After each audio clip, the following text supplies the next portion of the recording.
First item on our agenda is public comments. Do we have any public comments? It's not items that are not on the agenda. Not on the agenda? There's a There are gentleman no there. cards over here for them. Not for... You have an item that's not on the agenda tonight? I do, and I did submit a card. Last. He's asking, did you get his card? Well, I did get your card. I have a card for Todd Last. Yeah, it's 3 and 4A, so he has both. Okay, so that's him. Come on up. Thank you.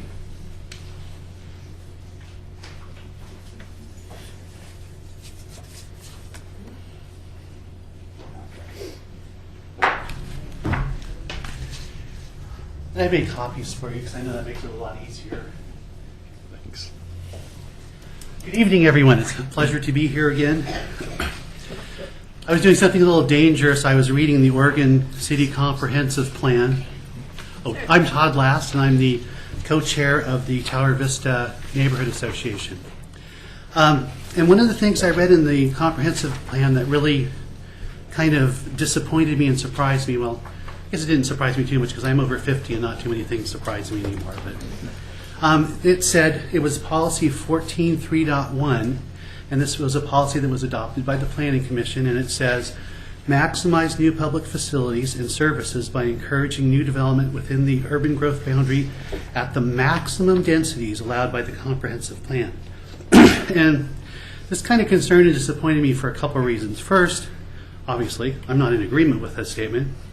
But the main thing is, I believe that making an absolute policy statement like that is around multivariate issues such as density tends to lead to bad planning and bad policy. This would be to me like a policy analogous to saying we're going to maximize the speed limit on all the roads in Oregon City. Simply put, it ignores the specifics of the situation. There's nothing in this policy that explicitly talks about weighing the different components of development and most importantly, weighing the desires and needs of the residents. It's just a blind commandment to build at the maximum densities possible. It's not a good thing.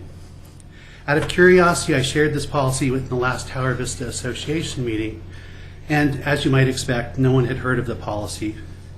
But there was also an overwhelming unanimous opposition against it. And so my message to you about that is we're clearly still having a communication issue with getting the policies out and getting input from the people. An example of what I think is a bad planning decision that may have been driven by this high-density rural policy was back in 2008 in the city-initiated rezoning of L0801, where we have R6 lots put directly across the street from R10 lots. There wasn't any attempt to create a transition zone between the two-step jump in zoning, and I know that concerns were raised in that hearing, but the zoning was approved without any caveats or policy conditions. Another result we're seeing in Tower Vista, which I think is also a result of the maximum density policy, has been a large-scale removal of the old-growth trees in the neighborhood. And the reason for that is simple. Maximum density is kind of diametrically opposed to tree preservation. You can't put houses real close together and save those big trees. So I'm here to respectfully ask the Planning Commission to, excuse me, a little nervous. The Planning Commission to review your policy 14.3.1, and I'm specifically asking you to put in language to address the need to weigh and balance the many factors that need to be considered in the development density issues. And I think this is important enough that it shouldn't be left to an implicit assumption, but should be explicitly stated in the policy. Thank you. Thank you. Thank you.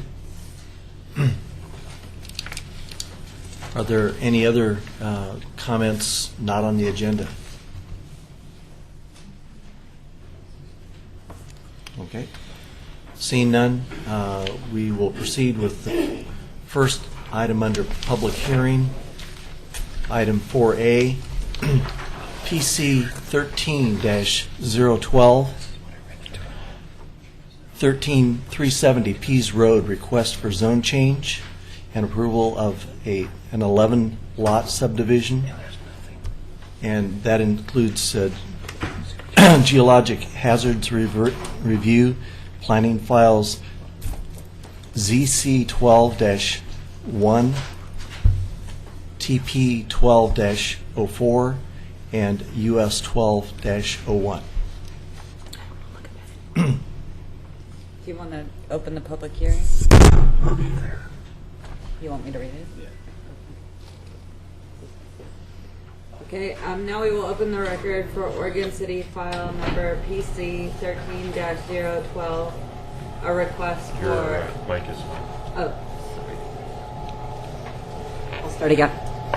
Now we will open the record for Oregon City file PC 13-012, a request for a zone change and approval of an 11-lot subdivision and geologic hazards review. Does any commissioner have any ex parte contacts, conflicts of interest, bias, or any other statement to declare?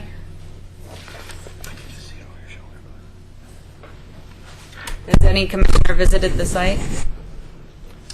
I visited the site. As have I. I've been by it. I have not visited the site, but I know where the site is. I have not specifically visited the site, but I used to live in that neighborhood and walked by it numerous times. Anyone else? I have not visited it. So, sorry. And I think I think I want to specifically state I have no conflict of interest regarding that property. having lived in the neighborhood. Okay. Yeah, I also want to say that I am familiar with the applicant's representatives and the applicant. Have had no recent work with them, but have had work with them in the past. And I've known probably both of them for 25 years.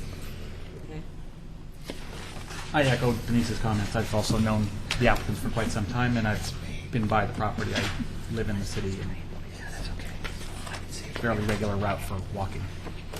I think I might have missed a few of the voices. Can you just raise your hand if you have visited the site, and I'll make it. And I'll count also the two in the middle. So 5 people are pretty familiar with the site and have visited in either in their experience living in the neighborhood or recently in relationship to this project. Does anyone in the audience wish to question any of the commissioners about these disclosures? Seeing no one, we will now commence with the planning staff report. Thank you. My name is Laura Turway. I'm planner with the City of Oregon City, and I am here to present to you the proposed development for Pavilion Park Number 2, which is a zone change, an 11-lot subdivision, and a geologic hazards review. So let's start with a little bit of background on the site. The subject site is located at 19370 Pease Road, near the intersection of Fisherman's Way and Pease. It is currently a little over 2.2 acres. It's south of the, there we go. It's south of an adjacent development right here, and there's a street stub into the subject site. The property is constructed with a single-family dwelling and an existing accessory building. The applicant has proposed to remove both of those structures with the proposed development. This site has a bit of fill material that was placed in this area on the southwestern portion of the site in about 1991. That fill material is why there's a geologic hazards review. The property was annexed into Oregon City in 2008 with planning file AN 0707, and the property has already received approval of a natural resource overlay district exemption. So the first application I want to talk about is the zone change. The applicant has proposed to change the zoning designation from R10 single-family dwelling district to R6 single-family dwelling district. We know that both of these zoning designations are within the same comprehensive plan designation, which is low-density residential. As you can see on the map, there are a variety of zoning designations adjacent to the site. The gray on the map is area that's outside city limits but inside urban growth boundary. You can see directly southeast of the site there's currently R6. There's also R3.5, which is a higher density zoning designation which directly abuts the site. And a little bit R10 and R8 across the street as well. We look at a variety of approval criteria. I picked out some of the more important approval criteria for zone changes, including compliance with our comprehensive plan, statewide goals, adequacy of public facilities. In the staff report, you'll notice we have a more detailed finding for compliance with these. The comprehensive plan, as Mr. Last had mentioned, talks about utilizing land as best we can and efficiently. This proposed zone change is in keeping with that, and since the comprehensive plan designation is still the same, there are few traffic impacts that result. Looking at the subdivision, there is the proposed layout for the 7 lots. There's some street improvements associated in the conditions of approval. They include pavement of 19 feet on the applicant side of center line of Pease Road, plus 10 feet of pavement on the opposing side, a bike lane, planter strip with street trees, and a 5-foot sidewalk with street lights as well. The applicant has proposed to continue Pavilion Place to provide greater connectivity in this area. Pavilion Place doesn't proceed straight because there is a stream on the opposite side a little bit further east from this development, and there's a significant grade change as well due to this fill. Pavilion Place would be constructed to our standard 32 feet of pavement, landscape strip, sidewalks, street trees, street lights, and that would be on both sides of the street as well. The lots adjacent to Pease Road, as required in our code, because it's a neighborhood collector, would be required to face Pease Road and orient their most architecturally significant elevation towards Pease Road. If lots 8 and 9 desire access off Pease Road, they would have to do just one driveway, so we would limit the number of accesses because the designation of Pease Road is a neighborhood collector. The applicant had proposed a joint driveway for lots 4 and 5 as well. There are currently 17 trees on the site. The applicant proposed to retain and protect 4 of those trees throughout the development process. The trees which will be removed, the applicant has a condition of approval to come back with a tree mitigation plan. They had proposed tree mitigation option 1, which is replanting schedule based on where the trees are that are being removed. If you remove a tree inside essentially this, not in the setbacks in the developable area of a lot, then you would have to remove less or replant less trees than if you were to remove a tree in the setback. There was a traffic study that was submitted for the project by Lancaster Engineering. It indicated very minimal traffic impact for the proposed development. There was 8 trips in the AM peak hour, and there were 11 trips in the PM peak hour, so pretty minimal. There was a geotechnical review that we referred to earlier due to the fill on site. There are some conditions of approval or recommended conditions of approval regarding the geotech review the plans before construction, and then after all construction is complete, before you can final out the houses, they would have to sign a letter saying that construction was in accordance with the geotech report that was submitted. Those are all the approval criteria. They are in our, it's 44-page staff report, somewhere around there, with all of our findings. And with that, staff recommends approval of planning file TP 1204, US 1201, and ZC 1201 with the recommended conditions.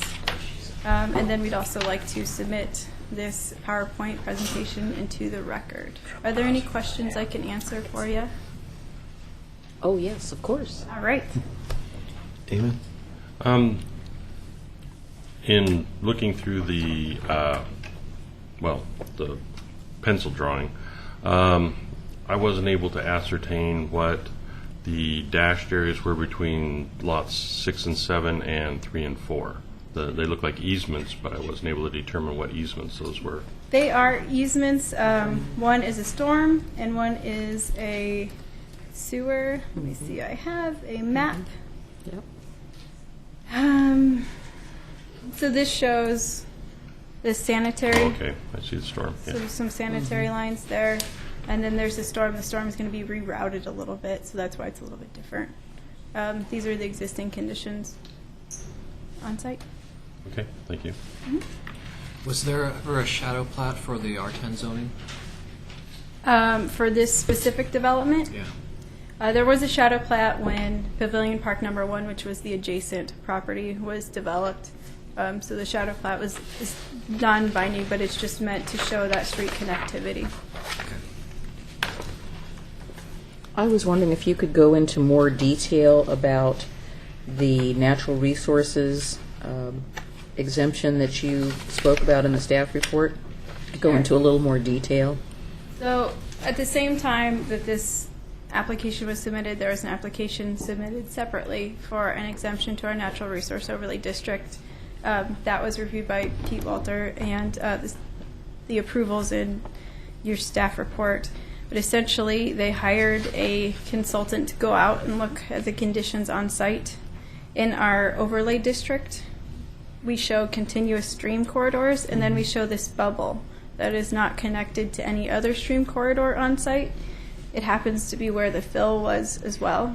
And so their wetland consultant had said that there was no signs of any stream or any wetland conditions.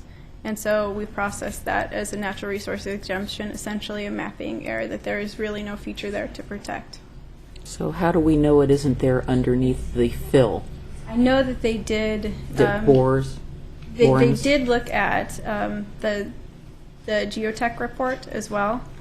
I think the applicant could probably answer Okay. in a bit more detail than I can. Okay, then the other question I had, maybe the applicants can answer this. So the person that owned this property just filled it in 1991.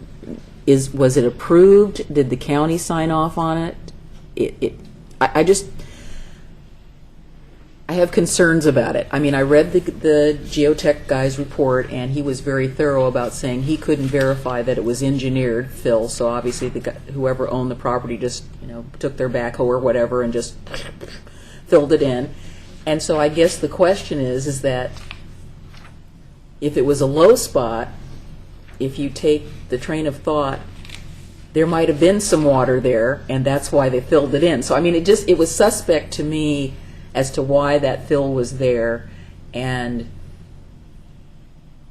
what's going on with it, and can it be removed? Do we know? I mean, I guess I'm not totally convinced that there's not something underneath there. I don't have any evidence that there is there, but it just, the whole thing, when I started reading the report and his report, it just made me ask more and more questions about what was really going on there and why we're going to allow it to continue.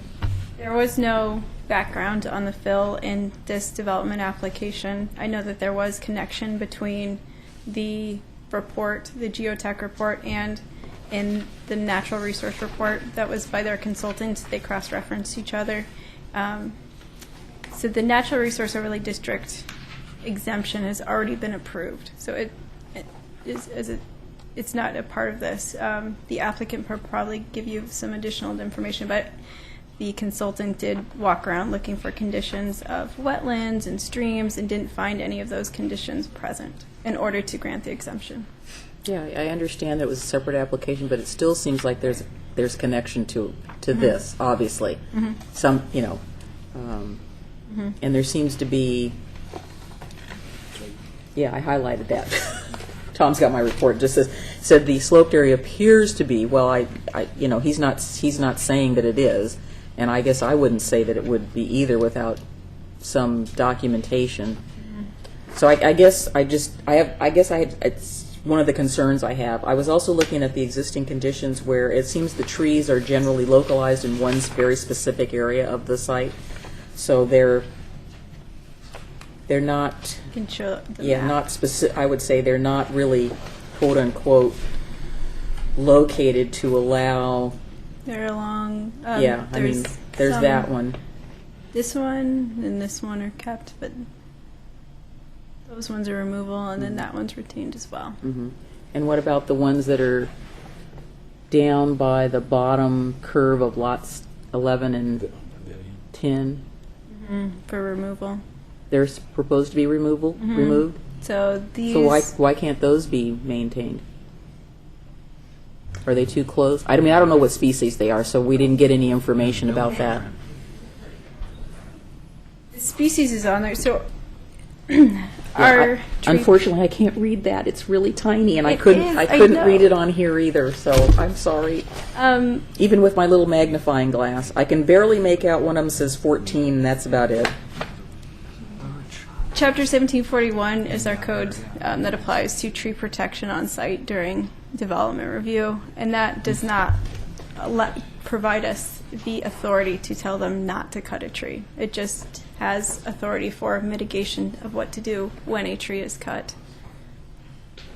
Can you see what those are? Because I'm sorry, Laura, I can't really tell what that is. It looks like the ones in a row are the birches. Uh-huh. on 8 and And what 11. about the two down by the? Those are maples. Oh, There's an 8-inch okay. maple and a 12-inch maple. Okay, I'm sorry. I can't even read that. That's Little bad. glasses.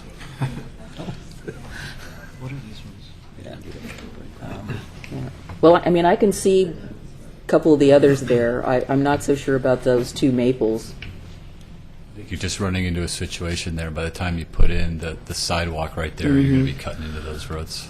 Well, not if they do it carefully. Essentially, you've got the right-of-way and then the sidewalk outside of that. Well, I think it's worth trying. You know, there's less trees he's got to plant. And then the mitigation carries over into the building permit issuance stage of this subdivision too, because I guess so many times we get trees being protected during the subdivision process, and then all of a sudden they all come down when the building permits get issued. Exactly. And we don't have any recourse or any kind of enforcement for taking those down because that's a ministerial permit. And I'm just wondering if that arches over into the building department and whether or not there's any. I mean, I understand that each lot has a building footprint and the trees have to be removed from those, but I'm just wondering, I'm hoping that the few trees that are being protected for this subdivision would be carried over into. Is that Yep. The applicant will have an arborist report to show the tree protection through the development process of this subdivision. Once the subdivision is platted, for all single-family properties in Oregon City, if you're not within any environmental overlay, you can cut all your trees on your property without any mitigation. So once it's platted and people move in, if they want to remove any of the mitigation trees or any of the original trees that we're striving to protect, they can do that okay? without any approval from the city. All right. Do you know why they didn't submit that? Seems to me that should have been part of the subdivision package and not made a condition of approval. The tree mitigation plan? Yeah. I don't know why they didn't submit it. It's pretty common for our subdivisions to have them as a condition of approval. I guess I think it would be very helpful to have it I assume up front. once they know what more house plans they have, then they know exactly where they can plant those mitigation trees. Since the track that they had chosen was to plant mitigation trees, you can sort of figure out where your yard's going to be. I just have a strange suspicion this is going to be brought up by others who are here, and it's all, it just seems to me it would just be helpful in the future if we had that up front. At least something that could be reviewed. The trees will have to be planted or surety provided before we can let the subdivision plat, before they can sell any of the lots. So it will. But I meant so we could take a look at it. Right. But just, Laura, as a point of clarification, in a development like this, what is the restriction or the requirement that the developer has with regard to existing trees on the site? They can, if they choose to remove any existing trees on site, then they'll have to mitigate for that tree removal somehow if they've submitted a development application. If they wanted to clear cut the site and then the next day come into the planning department with a subdivision application, they would not have to do any mitigation. But since we're in this review process and they're going to do this as a part of this review process, then they'll have to do mitigation. The option that the applicant had chose was our option 1, which means that they would replant trees. So The first order of business is to plant trees on site if there's room. And we figure out the number of mitigation plantings based on the caliper of the trees that are removed, or if they're in poor health, and there's an arborist report stating that they're in poor health. If you remove a tree in the setback area, then you'll have to mitigate for more than double than if it were in the development area, which is outside the setbacks or inside where a building footprint would go.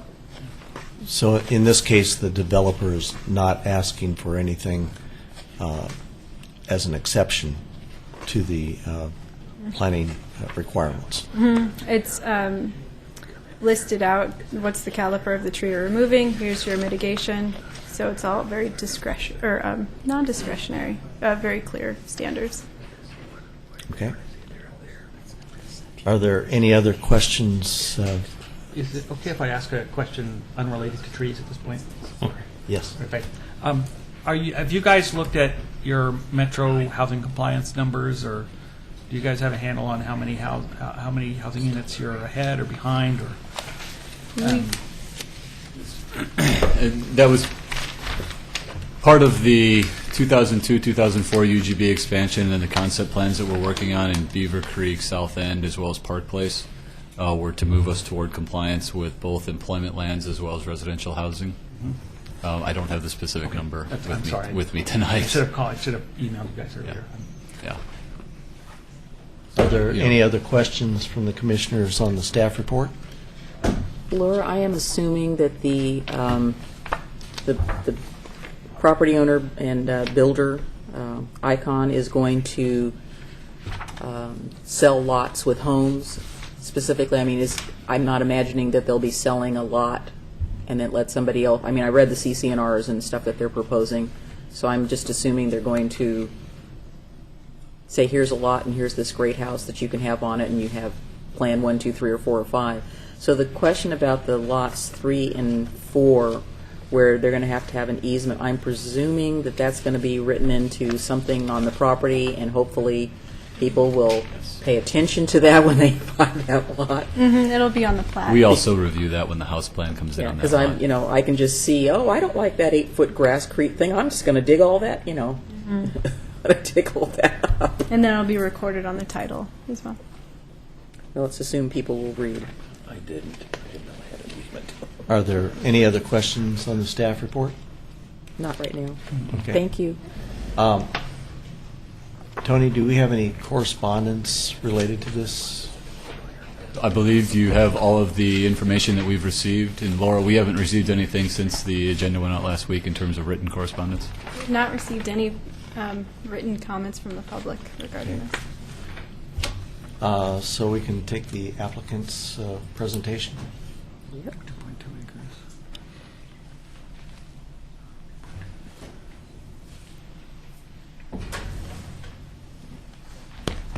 Good evening. My name is Rick Givens. I'm a planning consultant working for Icon on this project. To my left is Bruce Goldson of Theta Engineering, who's the applicant's civil engineer.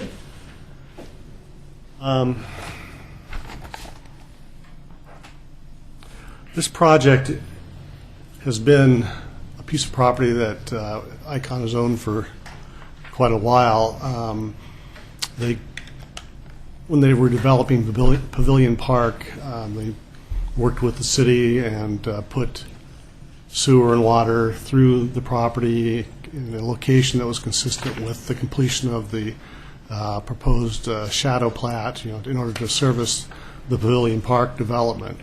That easement that's shown on lots 3 and 4, that's already existing alignment of services that go through there. And so in looking at developing this property, we were kind of constrained by the street plan that we needed to complete and by the location of existing services that follow not only there but within the L of the street.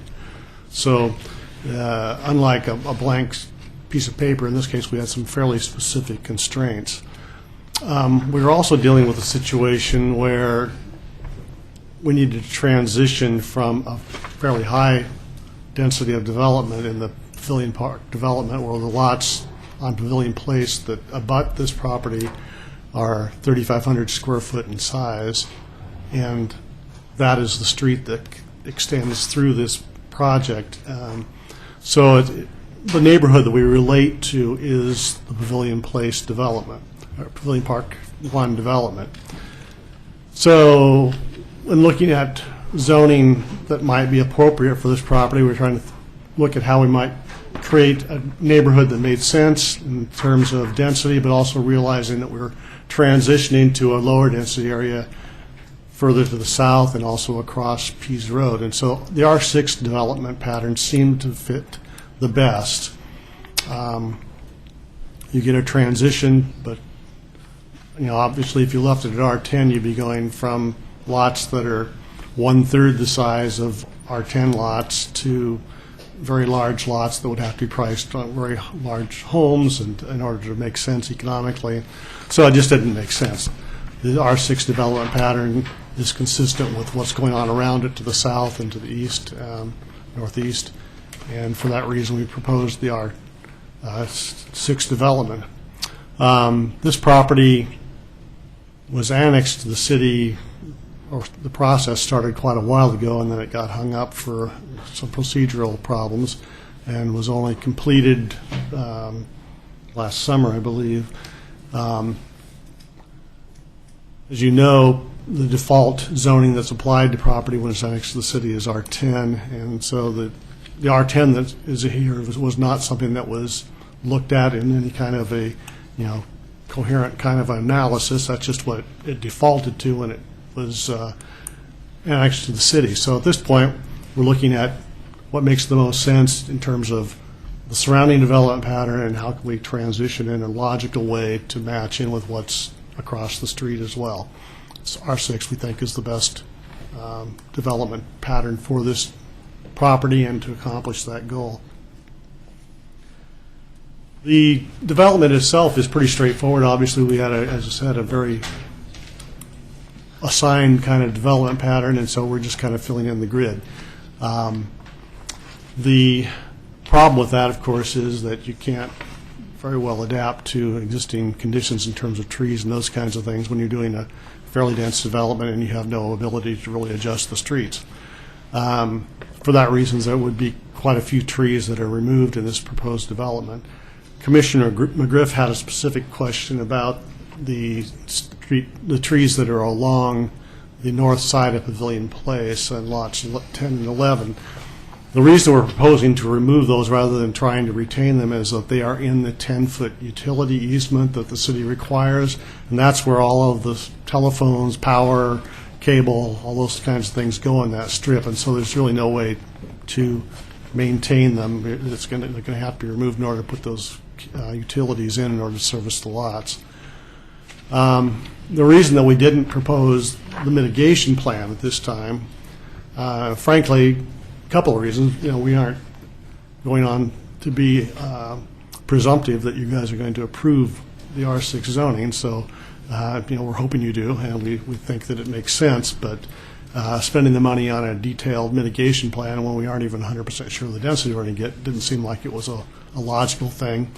Also, assigning house plans and determining where those trees would most logically fit with the specific plan that we build on individual lots really can't happen until we get to the point where we know the size of the lots and what lot, what makes the most sense in terms of, the specific plan that ICON will be building. So for all those reasons, we thought it would make more sense to submit a plan after we've got the basic layout approved. We don't object at all to doing the mitigation and fully understand that we're undertaking that obligation, and we'll carry that out. There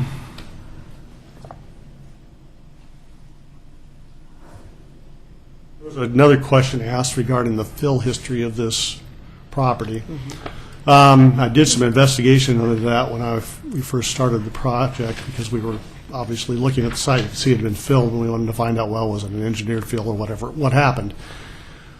In talking with Bob Cullison at the pre-app, he said, well, that his understanding was that when the sewer was put in Peace Road, there were all the spoils that were taken out that needed to be dealt with, and the city contacted this property owner about putting it there, and so that's where the spoils were put from the excavation for the sewer system. I went to Clackamas County to review their records, and the state of their records is not the best. They were not able to pull a permit. So I did find that there was evidence that they had cited the property owner for fill without a permit. And I'm assuming that after that, since that was removed, the violation, I'm assuming that he must have gotten a permit, but there's no record that's readily obtainable at Clackamas County that shows what happened there. So obviously, we wanted to make sure what we were dealing with. We retained a geotechnical firm to go in and do an investigation of the lots, and their analysis is that it was not an engineered fill. And so what will need to happen on lots 4 through 7 is that they'll need to excavate out all of the bad material and replace it with an engineered fill in the areas that will be developed with the homes. And we have no problem with the conditions of approval that require that be done, and that notice be given to everybody as to what's been done. Beyond that, we are full agreement with the staff report and with the conditions of approval, with one exception.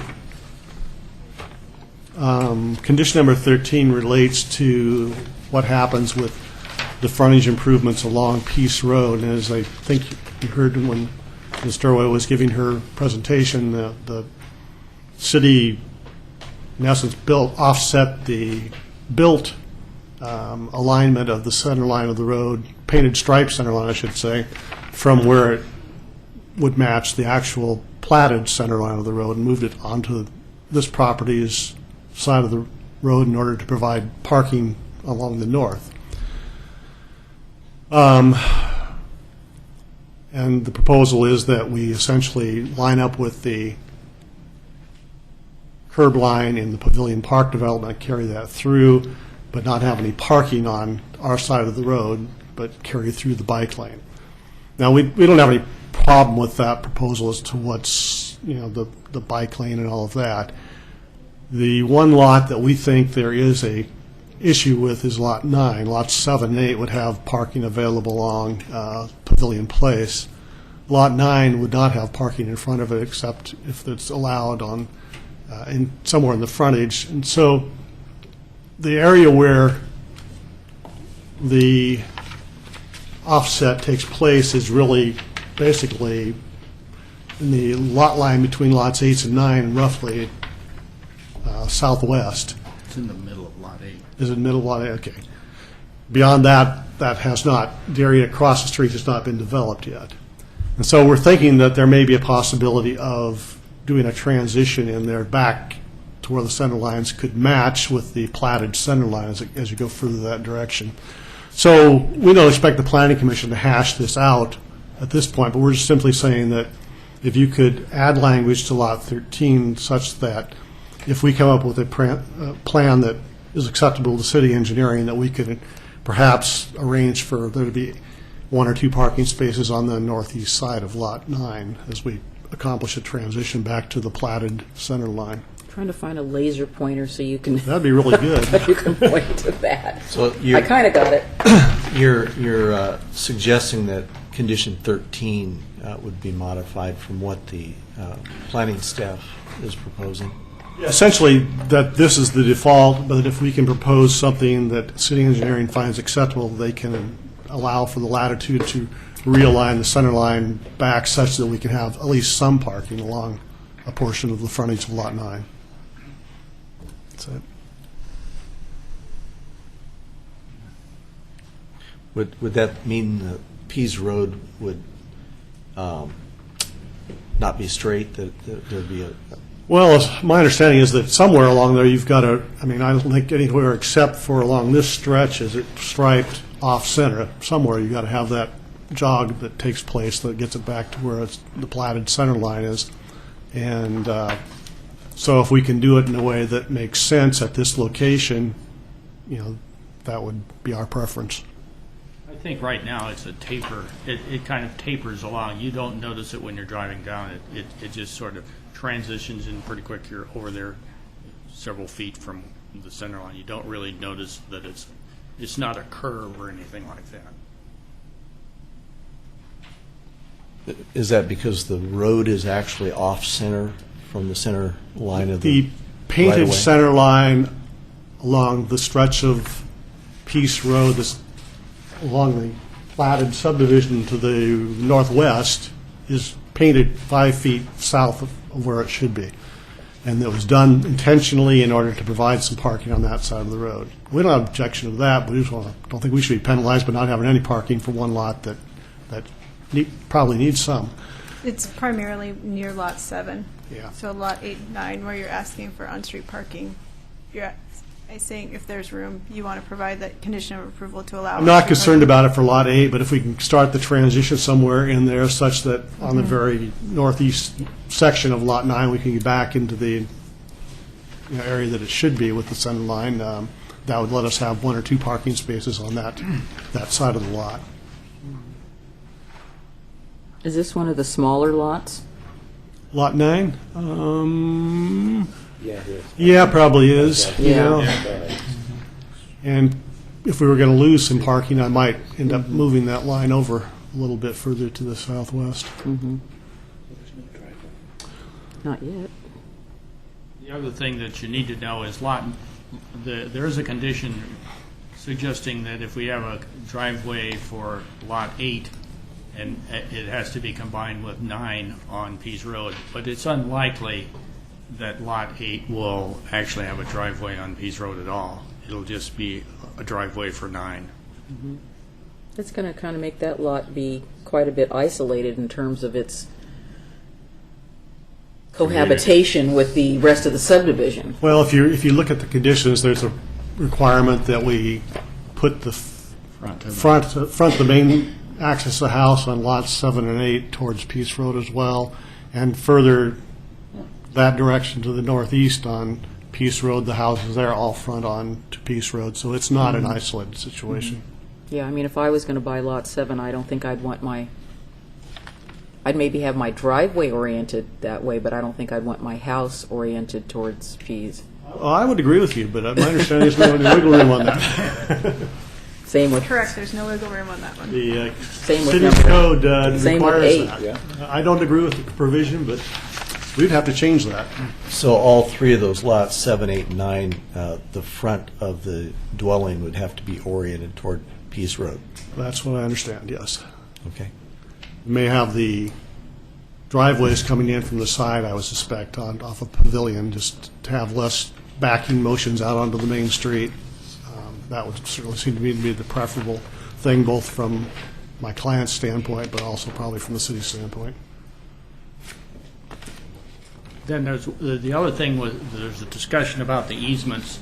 The easement between lots 6 and 7 is a storm easement, and the reason it doglegs there is there's an existing storm line in the diagonal piece that actually extends clear back to Pease Road currently, and so we've realigned it so it doesn't cut across lot 7.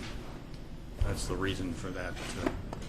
It's kind of hard to build a house with a arc so you can drive vehicles Right, in. exactly. Any other questions of us at this point? Any other questions by the commission for the applicant? Nope. Actually, I have a couple quick ones. Sure.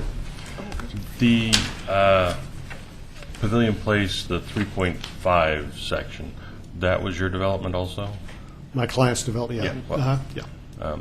Okay, and then, so when you platted basically both of them so that the Pavilion Place comes out on Pease, you knew that way back in the beginning?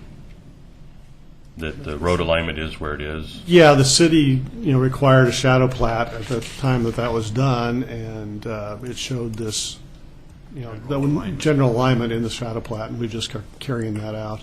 Okay. The R6 development that's adjacent to yours, is that anything that your client had anything to do with?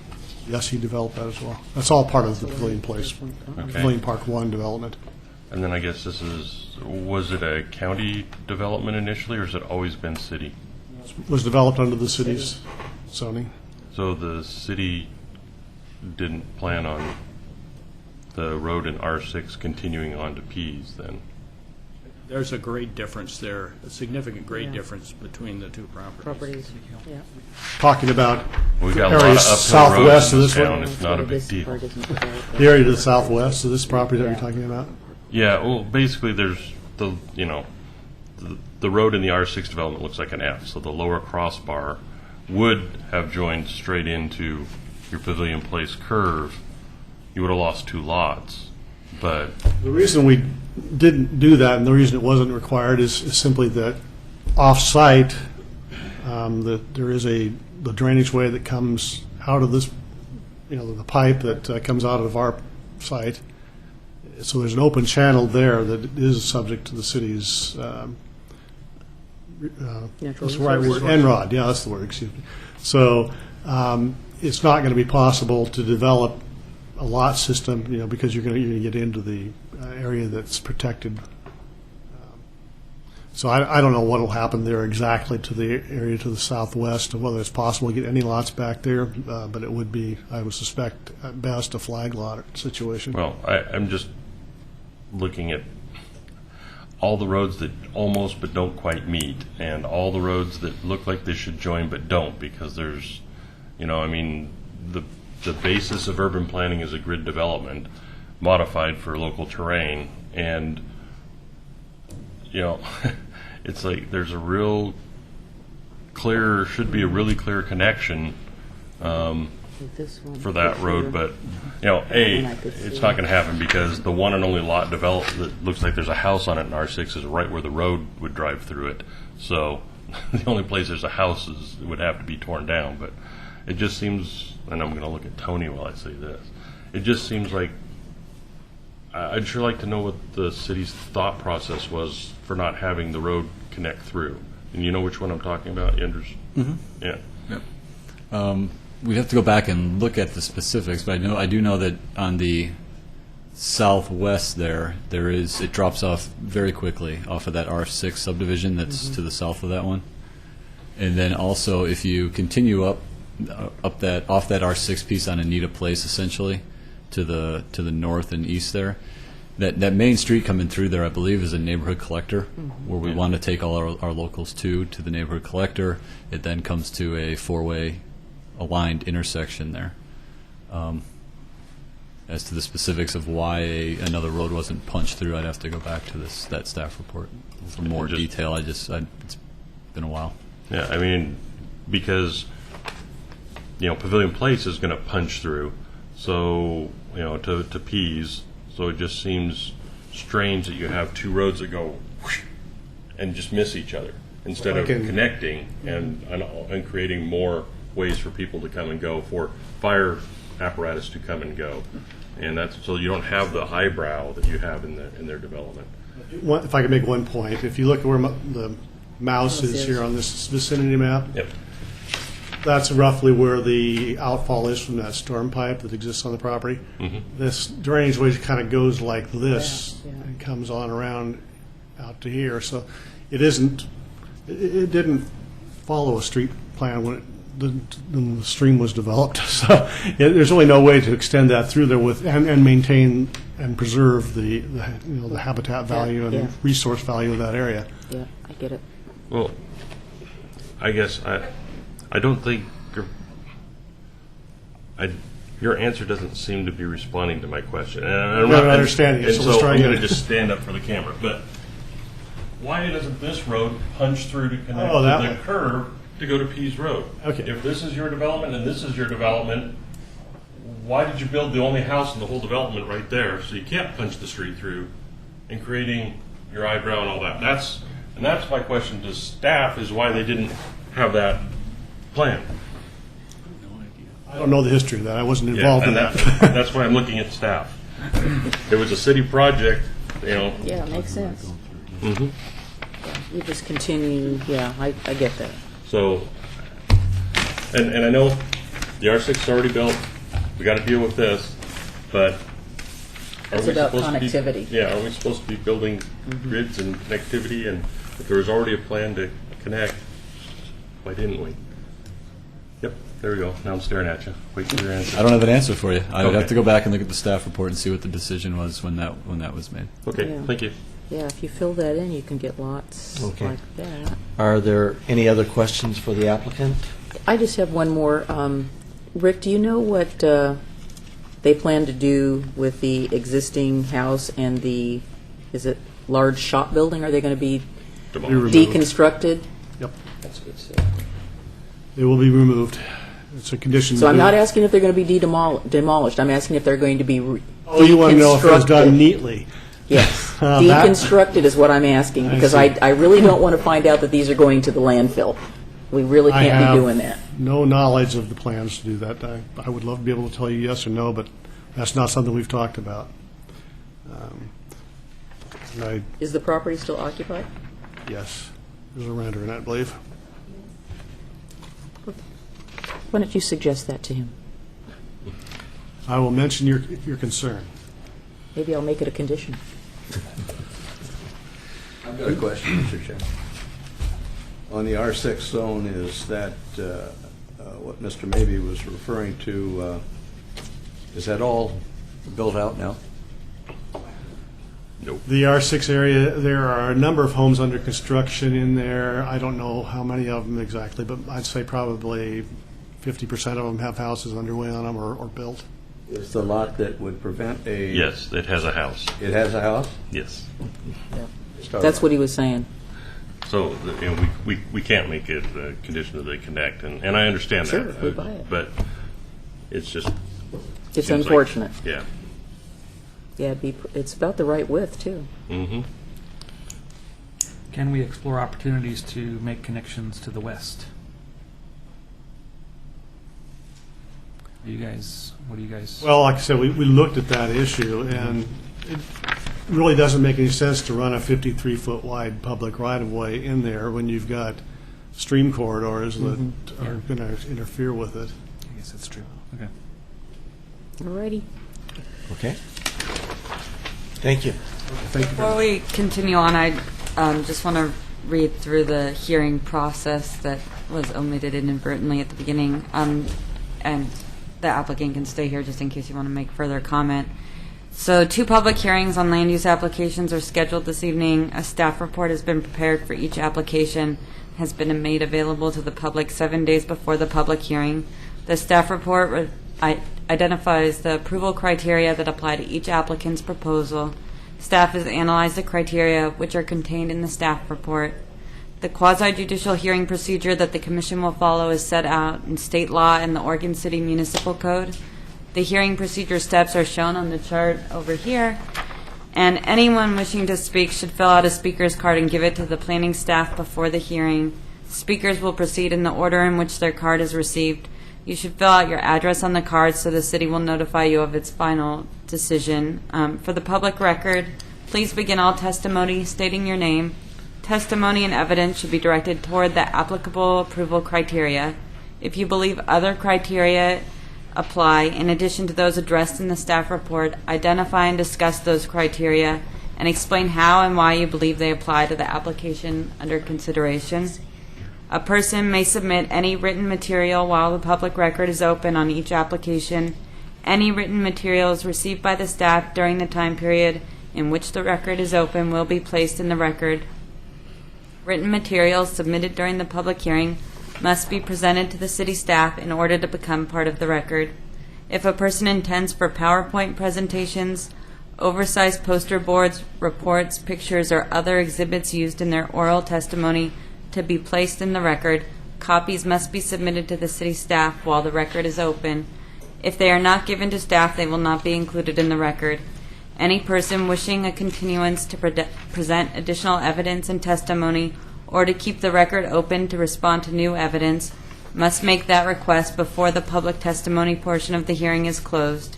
If the Planning Commission makes a decision with which you disagree, any issue that you may wish to appeal must have been raised for the consideration of the City Commission or LUBA or both.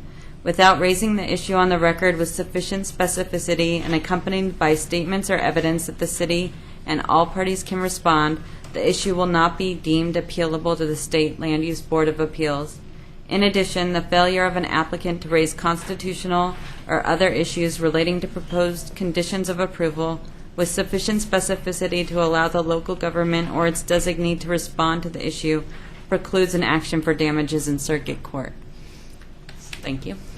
Thank you, Jennifer. And then, Maybe we'll do that after.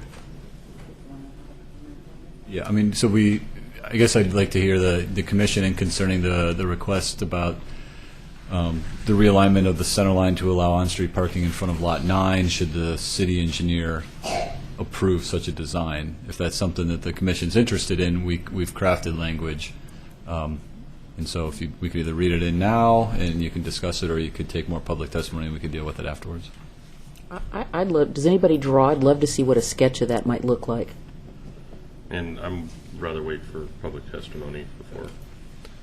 Yeah, I think that's maybe a separate discussion Discussion. when we get to the conditions of approval. I think we might need to see that. So, we can go to the comments. Thank you, Jennifer. I Public enjoyed tes- hearing public you read testimony. it much better than hearing myself read it. I felt like I was going awfully quickly. So. I think you just need more practice, Charles. And I think, I just want to remind the commission, too, that the last time we went through code updates, we added a section for residential yard landscaping to our single-family house design standards. So we had, Chapter 1720 of the Oregon City Municipal Code deals with the design of a building, of a home, how big the garage could be, relative to how far it is or behind the front lot line. So the last time we did our code updates, we also added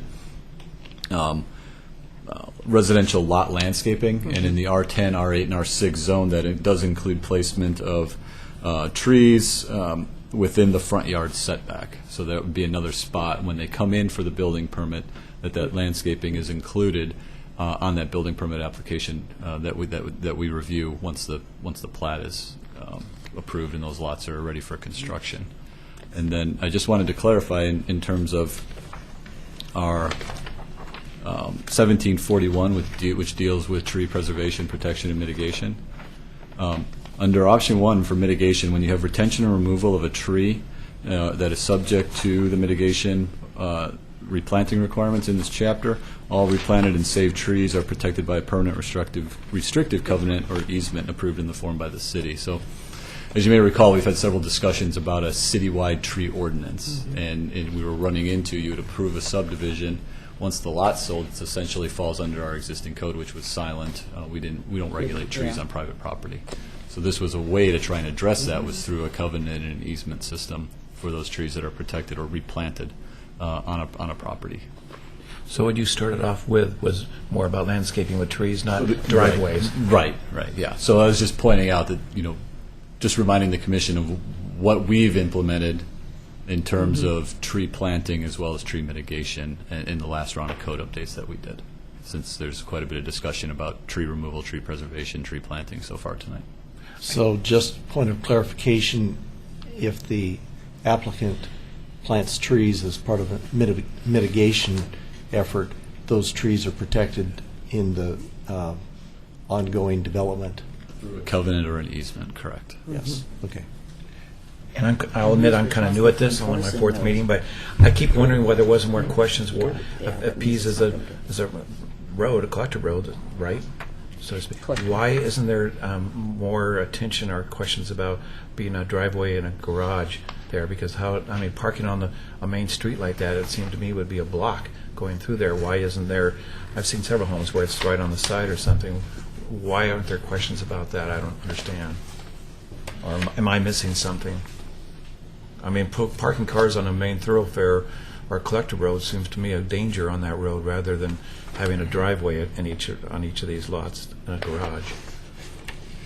I think, per our transportation system plan, the collector road street design, parking is allowed on collectors, so it's not of such high volume that you can't safely on-street park on those. At this point, maybe not high volume, but...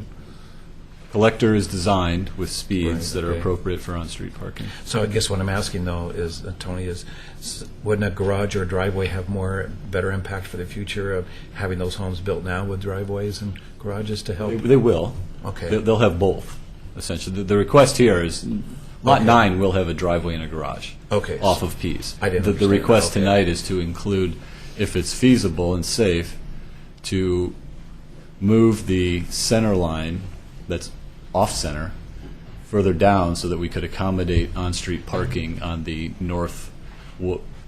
east corner of Lot 9, roughly. Basically, Okay. it's friends parking is what it is. They have friends show up, they can park Okay. in front rather than Right. having to park around the corner. I just was wondering if there was something I was missing. Again, I bet a little naivety here. Okay, thanks. I'm assuming that's going to be on public right-of-way, correct? The parking? Correct. The The on-street parking. the center line's realigned, it would be... Correct. yeah, okay. Okay, are we ready for public comments? Thank you, gentlemen. Public testimony. They may be comments, but I hope it's public testimony. The first person on our list is Todd Last.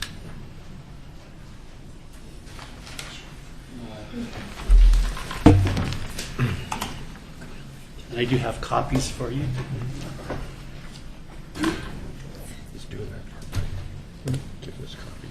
Hello. My concern is in regards to the transportation infrastructure. Got to do your name again. Oh, I'm sorry. Yep. Todd Last, Yeah, Howard yeah, Vista we might have co-chair. forgotten. I'd like to put testimony in regards to the transportation infrastructure in respect to this development. What we've seen along Pease Road has been a huge amount of development. Right now, I counted, there are over 50 homes right now that are currently in the process of being constructed. And the mitigation on the transportation has been simply to have the developer fix Pease Road along their development. So this request is going to add yet more homes to that list. Currently, this area requires residents to travel along Pease Road and enter along either South McCord Road or Leland Drive. And I've kind of put on the map there, you can see what would be the typical travel that you would see. And one thing that's I don't think is mentioned is there is a huge amount of traffic that travels to McLaughlin Elementary School, both their school bus routes and they're also morning and afternoon traffic. And those intersections there, you can see those funny jogs and stuff. Can you guys project that map? I This think- map? No. Sorry. It'd have to be a I should have brought PowerPoint extras. slide, which we don't have. So anyway, none of those intersections are, they're just four-way stop. Some of them are actually pretty dangerous. And currently, due to the massive amount of development we've seen along Pease Road, and the way the development has handled, there hasn't been a holistic approach to Pease Road. So it is, if you've gone down there, it's a crazy quilt of different lane stripings, different widths, different curbs, different sidewalks, and there hasn't been any holistic addressment of the increased vehicular and pedestrian travel we've seen with all the development there. Pease Road is a very common road. There's a lot of people that walk along that road, especially at night. And the lack of contiguous sidewalks or pathways makes it very hazardous. Pease Road and Leland intersection is poorly lit at night. And because it's at an odd angle, it has poor sights along the, particularly along when you're turning left from Pease onto Leland. And we're adding more traffic. There's going to be a greater chance of hazardous accidents there. And lastly, there's a travel pattern that the school buses and parents travel from Pease to South McCord, a jog at South Central Point, and South Partlow Road, and then left onto South End Road. No improvements have been made along this route despite the increased traffic originating from the development activity on Pease Road.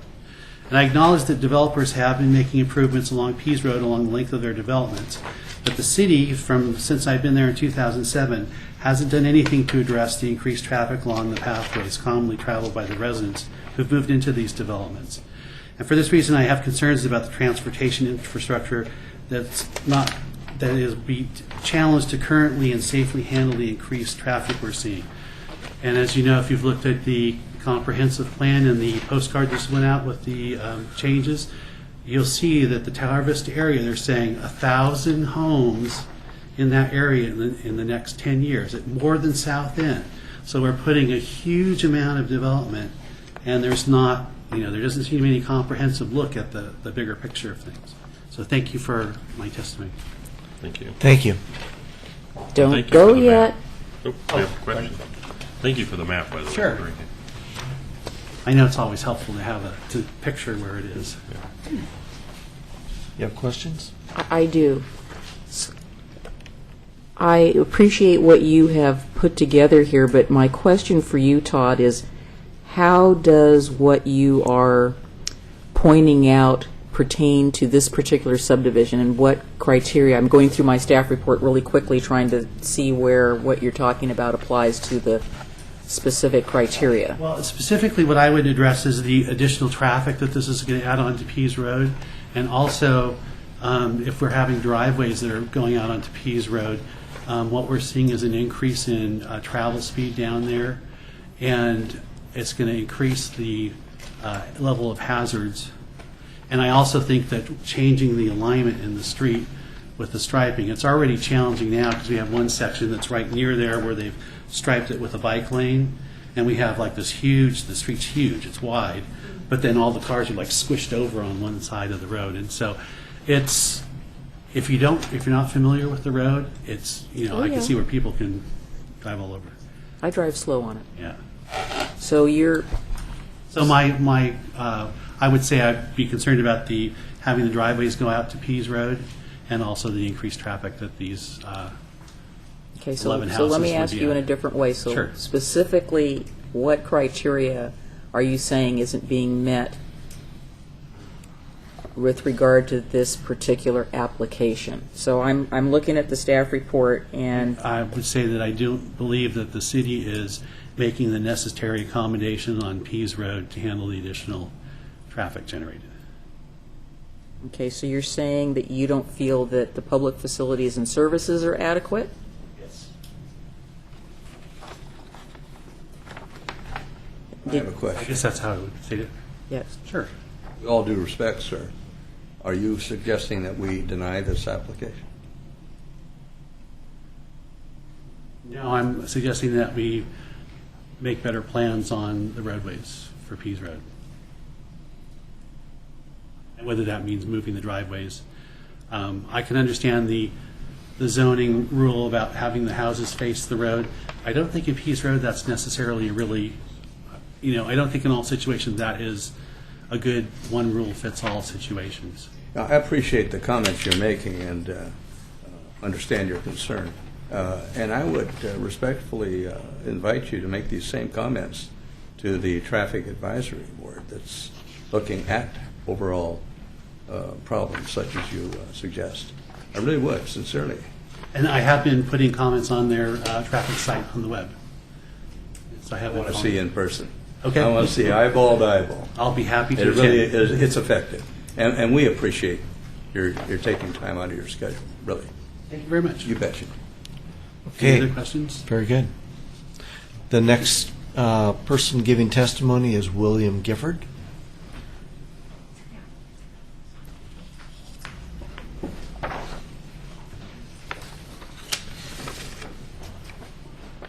My name is William Gifford, and I live in Oregon City.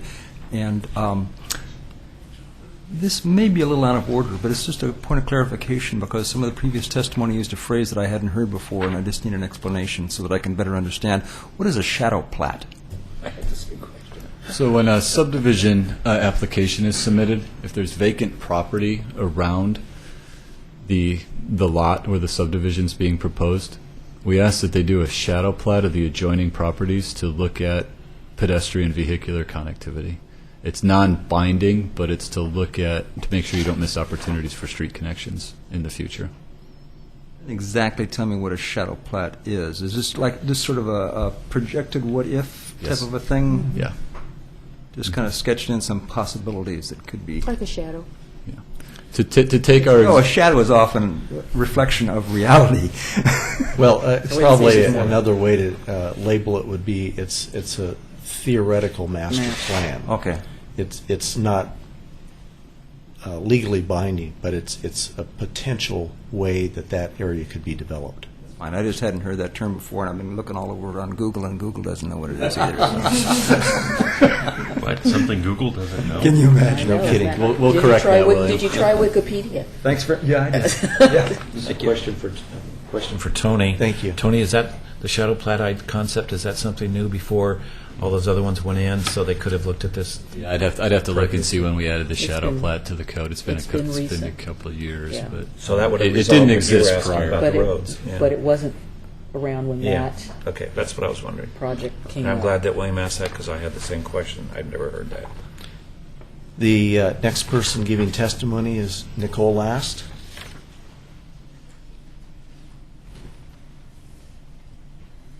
Good evening, I'm Nicole Last. I am an Oregon City resident and a Tower Vista resident as well. And I am here to comment on this particular development. It's mostly to ask the Planning Commission to take a look at how you do things with this specific development and looking at it as a piece of the whole puzzle. Because what I see is that there seems to be a lot of piecemeal little bits and pieces here if you look at your maps.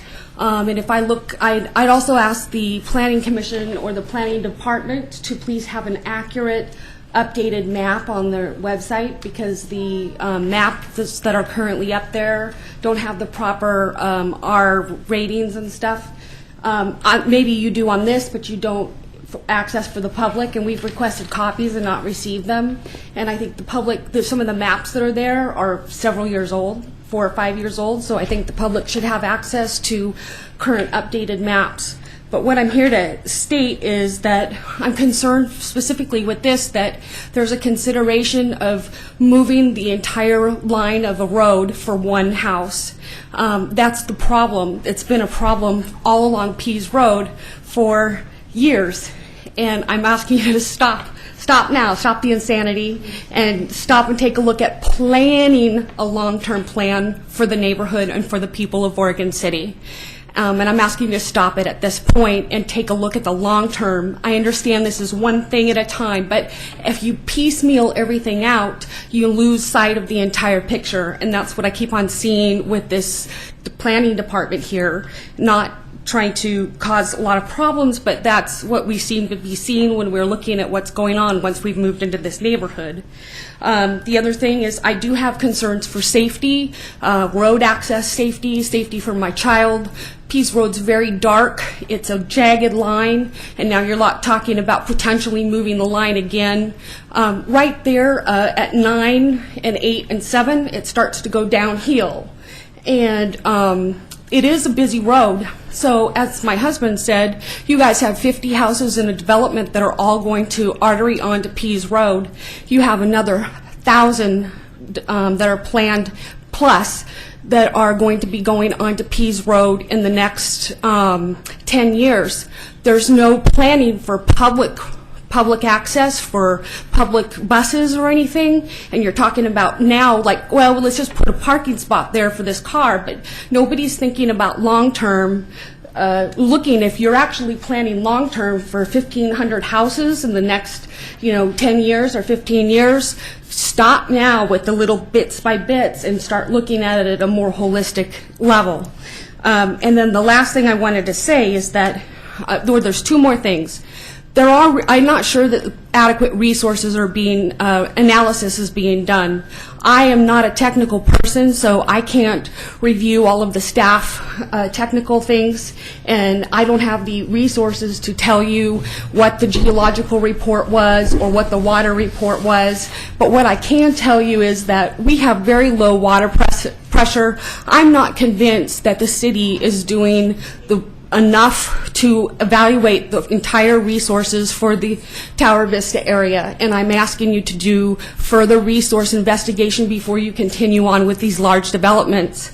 And the last thing is, I just attended a Tower Vista Neighborhood Association meeting, and it was overwhelming response from people that they're very concerned about the high level of R6 that is being put in, and here's another R6 development. I don't have a specific issue personally with this specific, other than I'm concerned about the access, I'm concerned about the road things, and I understand that there has to be some accommodation for all different levels. However, I don't think the planning is done properly. I think it's piecemeal, and I think you need to listen to what the people are asking and what people are concerned about, because you actually do serve the city and the people in the city. Thank you. Thank you very much. Did you take a breath during all that? Can we play that back so I can hear it? Thank you, though. We did hear what you said. Yep, appreciate it. So again, I'll ask the same question that I asked your husband. So which criteria are you asking us to be looking at that you think is not being met? But you have to come back Can you up. come back up to the microphone, please? Because that's what we have to make our Right. decision on. And I think that I was very clear about that. So you asked that, and you asked that from an attorney perspective. I'm a layperson. I'm not an attorney. Okay. You asked that in the form of an attorney perspective. I'm a layperson. You've asked people to come. First of all, last time we were here, we were chastised for no participation. However, we've been participating since the day we came in the neighborhood. And I don't feel that it was appropriate that we were chastised. We were chastised multiple times, so I don't appreciate that.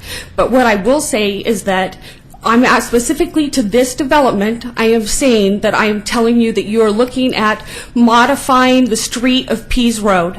And specific to this development, it is going to impact Pease Road and impact my child's safety. And I'm asking for you to be very conscious about how you implement this development specifically, and the next one, and the next one, and the next one. Thank you. The next person giving testimony is Christine Kucinski.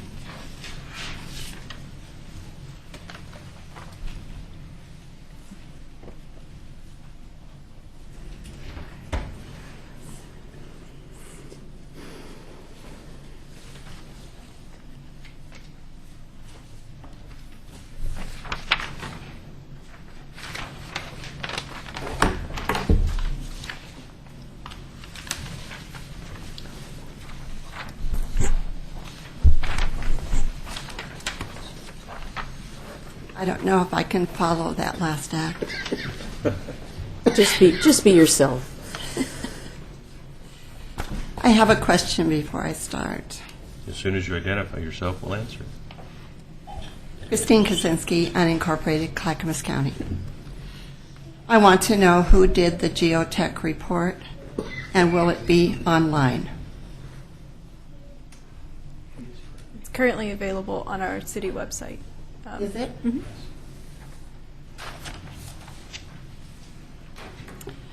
City records show that a portion of the subject property is in the Enron district. There is a storm pipe passing through the property, but no stream corridor is present. Although there is an intermittent ditch to the southwest and a storm sewer that outfalls to this ditch at the property line. In addition, the area of the property in question was filled in approximately 1991.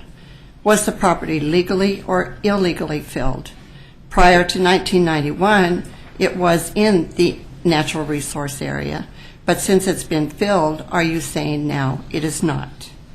I have strong concerns for the intermittent ditch here, since I know the property is located extremely close to an area of steep slopes and a cluster of very large landslides.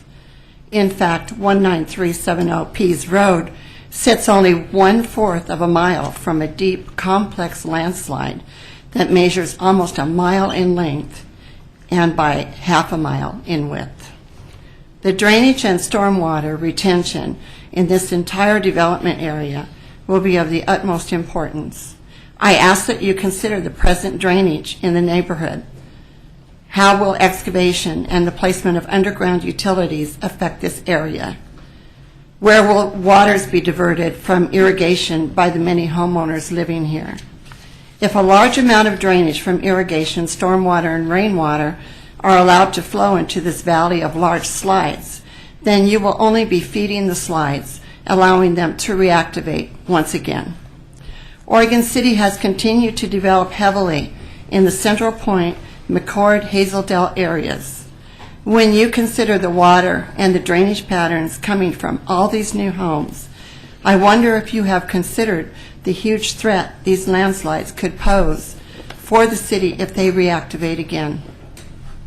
Have you diverted water and drainage away from the slides, sitting within steep slopes in an area fed by Mud Creek and filled with wetlands and a network of probable underground springs?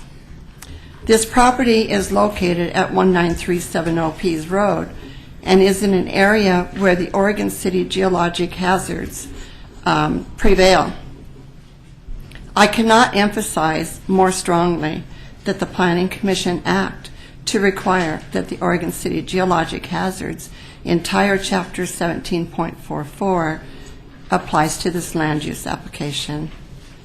I believe the city should take more caution in this area as future development occurs. There may be a tipping point where continued development will put too much pressure upon these slopes and landslides.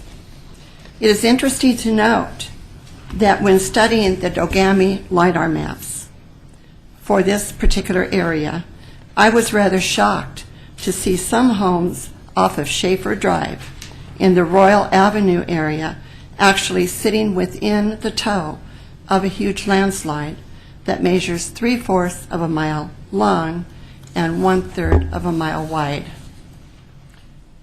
It therefore would be my recommendation to apply the Geologic Hazards Chapter 17.44 to this land use.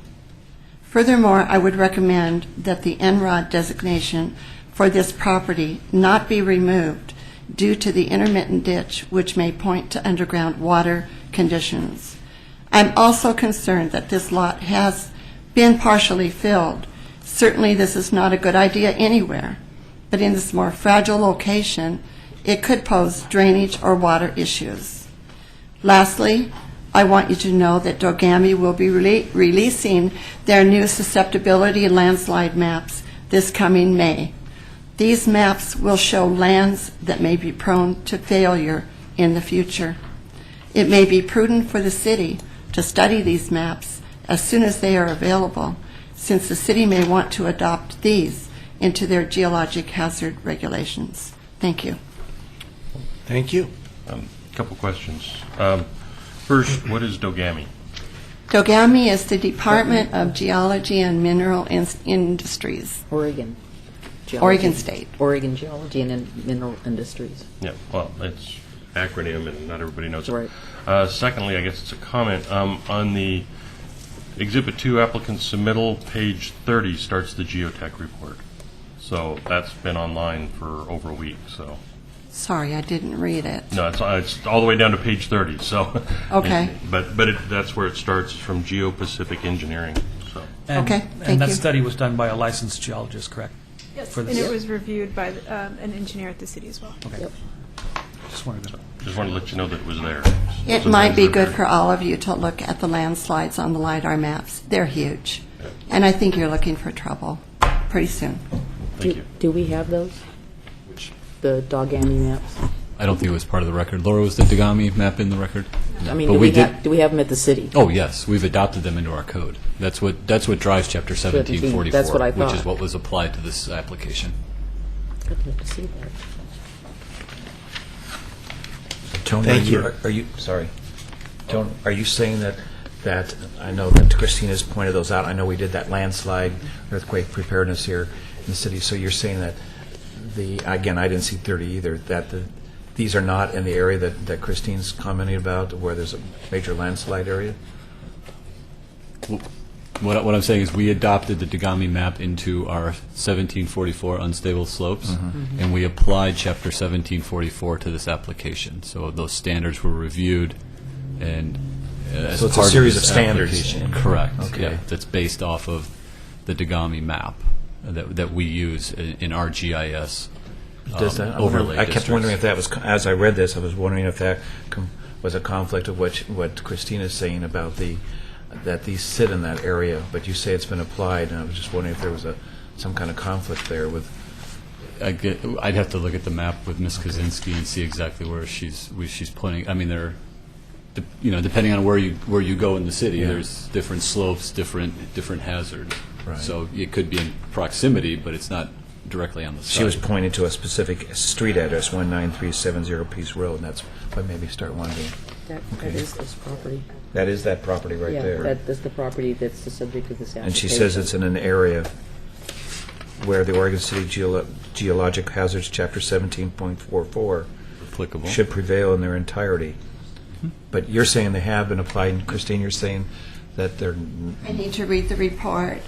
Okay. All I know is that the subject property on Pease Road is only 1/4 of a mile away. Oh, it's a quarter of a mile away. It's a quarter of a mile away from a huge cluster of landslides. And the biggest concern is where is the water and drainage. irrigation being drained? Because Okay. there's a lot of building going on in this area, and where's the tipping point? How's the stormwater being drained? Okay. It's going to be of a large importance. I just asked because I wanted to make sure I was clear. Okay. Thank you, Christine. Real quick, Tony, are the LiDAR maps part of the OC Web Maps, or are they a separate? Oop, Christine? Can't. Oh, I'm sorry. Don't worry about it. Don't Can we worry about it. pass it around to everybody, or can you make copies? If we do, we have to keep We need it. to enter that into the record and kind of, can't I'm just sorry. have I didn't conversations know. going up at the dais. Can you just announce what you handed for the commission now? Yes. So we know what this is for the record. I just handed one page off of my computer, which is it's not a LiDAR map in perspective, but it shows basically where the property is, where the mailbox is, I've circled it, and where the huge cluster of landslides is below that. I can tell you that you can find these maps. I will email you the information. I can tell you right now, if you go into Yahoo and put in Dogami, down below it'll come in with Dogami, I believe it says interactive maps. And you can actually use this site for any address, and it will show you the landslide information. Yeah. I'll get that information to you so No, that you can see it on your own computers. Yeah, I've seen it. I just was wondering if it was we've got OC Web Maps has a lot of options, and I didn't know if That was LiDAR one of the was options. one of the options. Did we adopt Landslides- LiDAR in with Dagami? We did adopt landslides with our Chapter 1744 geologic Right, hazards. but is it- It is on our OC maps on our website. You can click Yes. specifically on geologic hazards landslides. okay. I So we didn't- regulate all historic landslides using LiDAR data, and then we put a 200-foot buffer around it, so we make sure adjacent property is okay as well. So this site's not within that buffer, since it's kind of far away. The landslide is southwest, so it's outside the city limits in the UGB. So Okay. The Thank you. LiDAR maps are on the website. Okay. The Dogami website is different. You can actually measure the slides, you can identify them, and you can go in by address. Okay. So it's a little different than what the city has. I'll send you the information. Okay, thank you. I'm going to pass this back around so everybody has a chance to look at it, and then if you wouldn't mind handing it to Ms. Teraway, and she'll enter it into the record. The next person giving testimony is Linda Strohecker.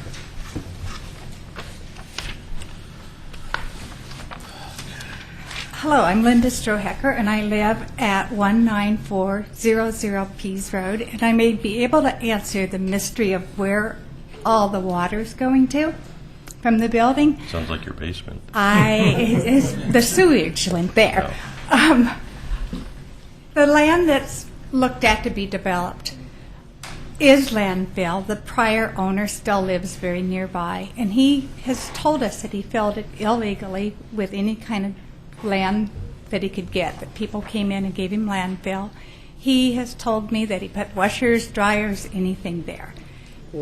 On the borderline of the property that is thinking about being developed and my piece of property, there's these beautiful round boulders that now has moss growing on them. He said those were not there naturally. I did not live at this address then, so I don't know what the property looked like. But he said they shored up the land with those boulders, and then they moved the dirt in on it. And it's beautiful for me to look at. There is a storm drain that's coming kind of where, kind of looks like a road thing. It's behind our house there. Yeah, go right there. That's a little bit further. Right in there, a storm drain comes out of that line. It used to, and I've lived there for about 7 years, it used to be just a little ditch, and it kind of had, somebody took a lot of time and made little rocks around it, so it was kind of, looked like a pretty little ditch. And the water ran through there maybe 3 inches from October till May. Heavy rain time, it would run a little bit bigger. but not much. Since all the building has came about, that stream is no longer a stream. It's washed away the little rocks. It just now kind of pools out across my backyard. And we had built a bridge. The bridge washed away last year. We built a new bridge this summer and anchored it deeply in the ground. But the water pools around the bridge. And why we built a bridge is because we have a half an acre about, and we want to mow that back half. And to get over the ditch, you have to somehow get the lawnmower over it. Now the water pools there so much that the mosquitoes were so bad last year, we could not use our backyard. We'd go out there and I'd use bug repellent. They were still eating us alive all day, but especially in the evening. The water that's coming out of that storm drain is now like, some days it's clean, other days it stinks with a sulfur smell. Some days it's foamy, like with a gray-brown foam, and it's bubbling, almost like a soap suds. That's when it's really stinky. I don't water my grass. This last summer, my grass stayed green all year back there, which should be a blessing, but you can't go out in the backyard to use it. Right now, because it's winter and we have rain, our backyard is a mud pit. It's made our property completely unusable. Our property is much lower. Where our house sits is more at the same level, but where that building is, it's kind of square, that's our garage. That stream now that's eroding the property that our garage is sitting on is eating away at the bank. When we built that garage maybe 4 years ago, we asked the city if we could build more back on that land that's not being used, and we were told that's a very fragile wetland. We had to dig up our existing driveway to build our shop, or build the garage, because it was so fragile. Then all the buildings started, and the city's right, that property now is very fragile. It's a mud pit, and it's eroding our property. So I think that's about all that I have to say. So I'm opposed to building that piece of land. So that ditch water goes nowhere except it just empties and sits there on It your used property? to go in that ditch, and it kind of crossed our property. Then there's another neighbor that has a fence. And it was very odd, that little water feature, I guess you'd call it. It would go underneath the fence, and then they had a lot of rocks, and it would just kind of seep into the ground.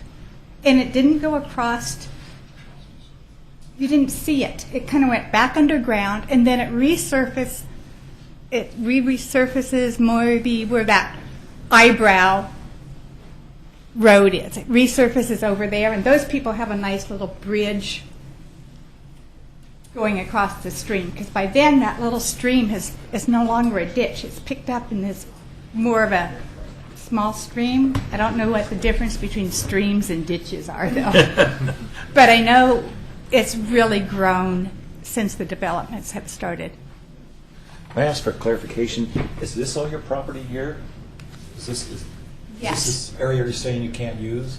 Yes, Or the water from plant? really about behind that little square building that's our garage, we cannot use anything beyond that. And that's within the city limits? That's within, it is inside the city limits. And it's low enough that, I hate to even bring it up, but when the sewer pumping station was moved across the street from where it used to be across the street from where it is now. And so when they moved it and they needed to put in a new power pole, they put it in through the sewer line. And New Year's Day, the city sewer backed up into my basement. So anything that's a backup backs up into our property because it's low enough. I'm guessing our property probably sits 20 feet lower, maybe 25 feet lower than all the other property around. And water's going to take the path of least resistance. Yeah, the water takes the path of least resistance. But I know that ditch is no longer a ditch. It runs 24 hours a day, and it's eroded the little ditch that it used to flow. And how long ago did you say that the city said it was a natural area? It was what- probably about 2007 when we asked to build back there. What's going on? And you were told it was a natural area. They said it was a natural water wetland. Probably It was a was wetland. probably an intermittent stream because of the. Okay. So we were denied. Which makes really that property, even before the extra water, it kind of just makes it a pretty feature for the deer actually live on it.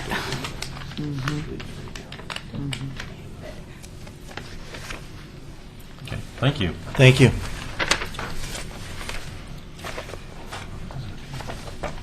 The next person giving testimony is Tracy Owens.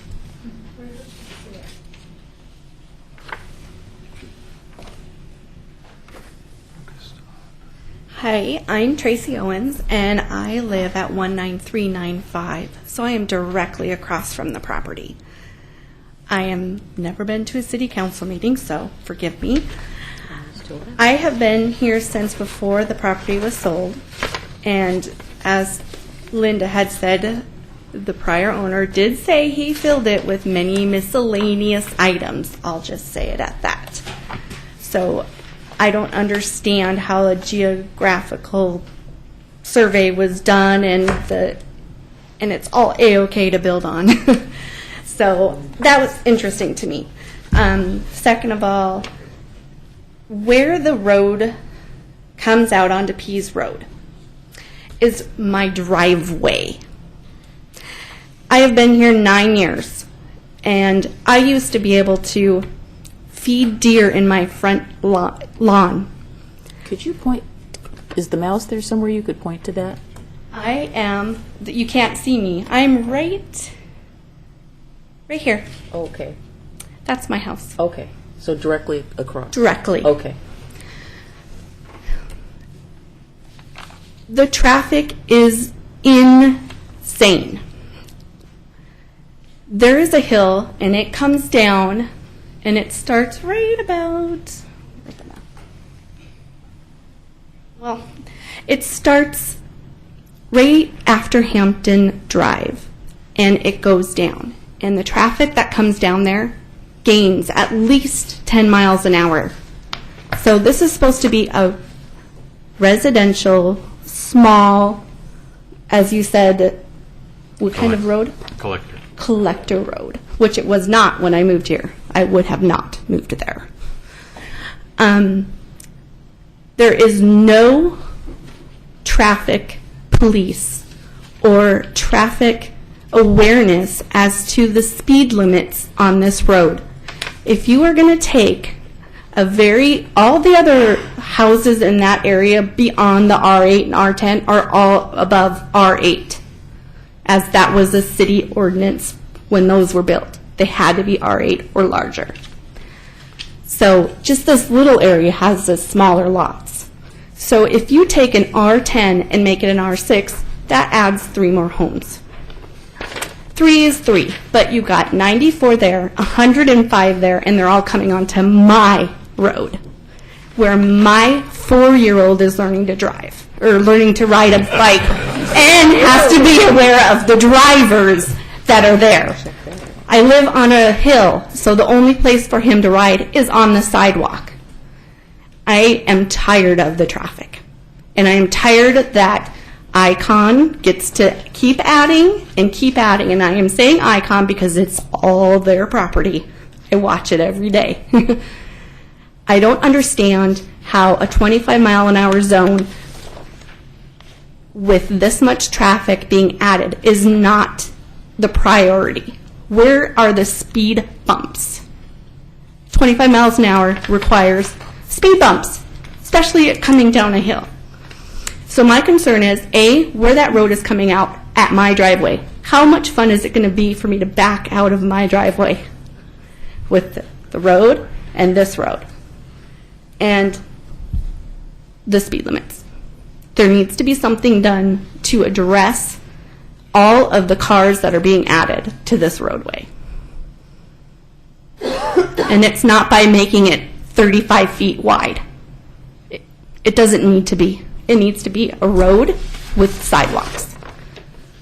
We don't need 10-foot bike lanes. We don't. We just need a reasonable amount of safety to address all of this traffic. Thank you. Thank you. And the next person giving testimony is Tom O'Brien.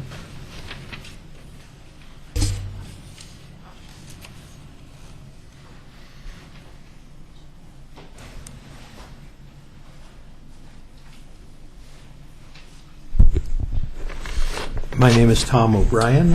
I am a resident of Oregon City and the co-chair of the Hazel Grove Westling Farms neighborhood. Our neighborhood is very close, if I can find the pointer here. Oops, that won't do it. We need a different. Oh, Flora. You need that vicinity, that bigger vicinity map, I think, or whatever that was. You have to move it around a little bit to show up. Okay.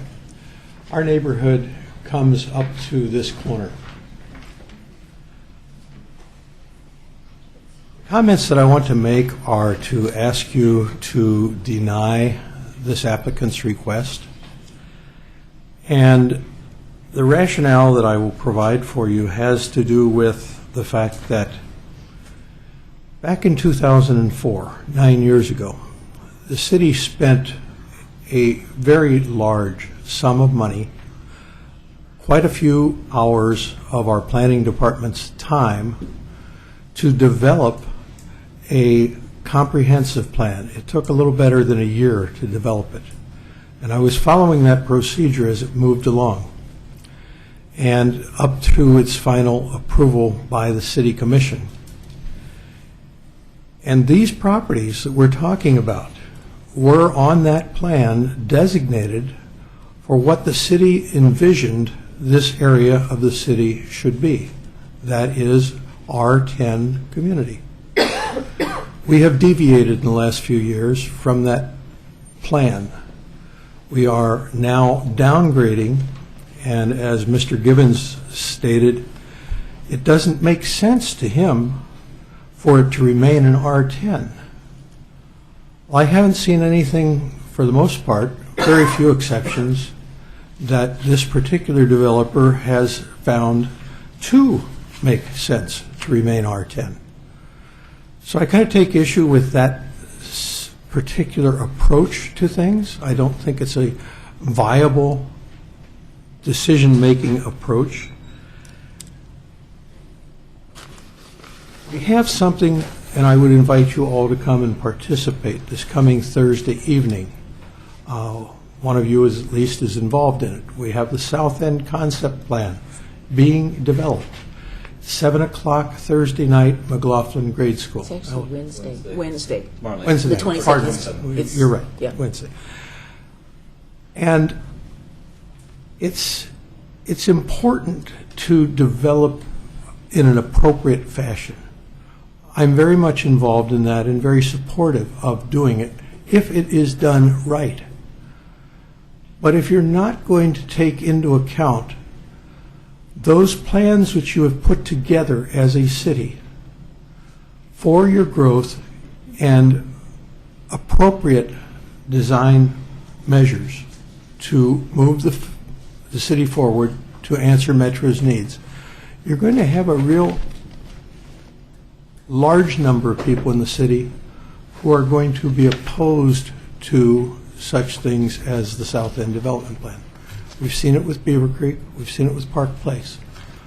I personally would like the community that I'm involved with to have a successful plan put in place. But things like this are causing a lot of friction in that whole general area of the city, because that was understood that it was to be R10 in nature. And I would just ask that you deny it. One of the things, I went thoroughly through the whole packet of information.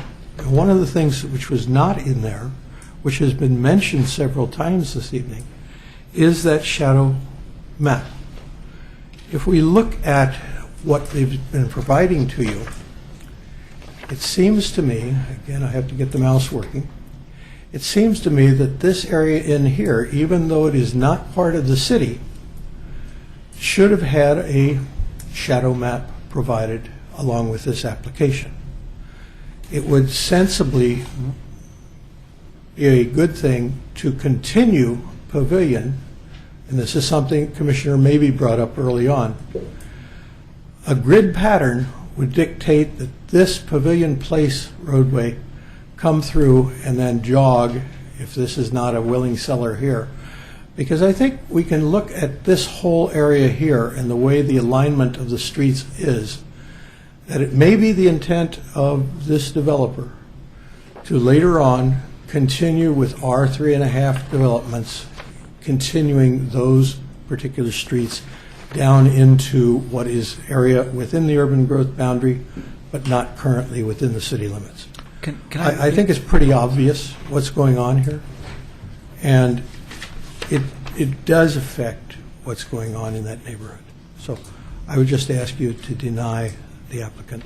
Just a quick question. Did you want to deny the zone change and the subdivision? Zone change. Or just the zone change? Zone change. Okay, very Yes. good. All right. I have no problem with building an R10 in there, and I think it could be done based upon just continuing Pavilion Place in a straight line so that the exit point is at Hampton Drive or whatever the continuum of Hampton is that way.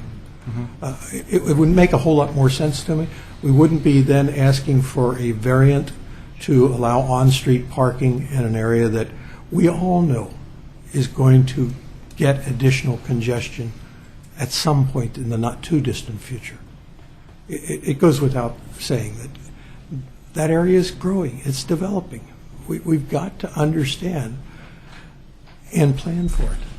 So I know the transportation system plan is up, and we all got our postcards the other day asking us to input. So that's one of the reasons I'm here tonight. Thank you. Thank you. Thank you very much. Any other questions? Okay. The applicant has an opportunity to rebut any of the comments or answer any of the comments.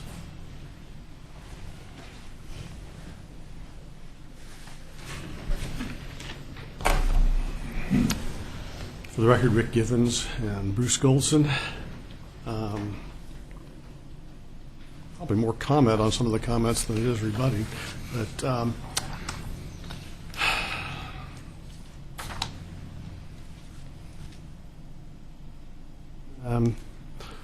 let's see. There were a number of questions that were raised that I probably should try to provide a little more information about.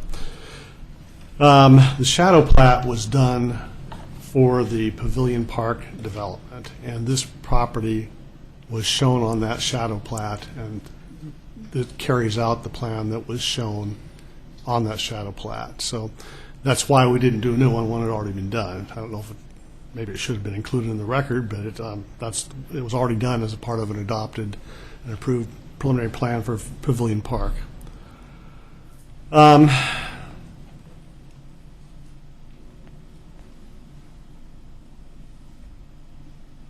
Mr. Last raised several questions, I guess, regarding primarily a cohesive development scheme for Peace Road. And I just would offer a couple of comments on that. Cities don't have the money to go out and improve roads to full standards. They just don't. Everybody wishes they did, but they don't. The fact is that development pays for the improvement of the roads to match city standards. So by its nature, it's kind of a hodgepodge system. Developers do their own frontage, and they also pay system development charges, and that money is allocated towards improvement of, capital improvements that are shown in the city's capital improvement plan. My understanding is that Peace Road kind of gets a double hit, where a developer pays for their frontage, but they also pay a systems development charge that includes, in the amount that was set, the full improvement of Peace Road. So we're kind of getting double charged for it, but my client's willing to pay the set fees and proceed as according to city policies. The fact of the matter is that the amount of traffic generated by this development has been looked at by a traffic consultant, Lancaster Engineering, and their analysis has been reviewed by the city's traffic consultant, John Repliger. The amount of traffic that's generated during the peak hour, as noted by staff, is very minimal. I think it was 8 and 11, I believe, trips in the AM and the PM peaks. So it's not a significant amount of traffic being generated. The level of service that operates on all of the area intersections meets city standards. So there's no problem accommodating the amount of traffic that comes out of this proposed development. It's a necessary completion of the traffic pattern in the area. It provides for connectivity through so that Pavilion Place doesn't remain a dead-end street. Now, the question was raised by the last speaker as to why Pavilion Place isn't being considered continued on down to the south property line. I tried to address that in my original comments, but just to clarify again here, if I can get this thing working. Pavilion Place comes in here, and our plan carries it out as an L in this area. And we looked at this property to the south. We looked at the shadow plat. Didn't call for the extension of the road that direction. And I think it's pretty clear why. That area is all part of an NROD because that drainage way comes out here, goes across this property and bends to the south and continues on out here, so that you have, by the time you consider associated riparian area and things, it isn't practical to run a street through there and get any kind of development pattern. And you want to protect those resources. That's what the NROD's all about, and running streets through them isn't consistent with that. So that's the reason that we didn't stub the street out that direction, in addition to the fact there's a considerable grade change because of the fill that took place on the property. It's probably a 9 or 10 foot drop from the graded level down to the level below.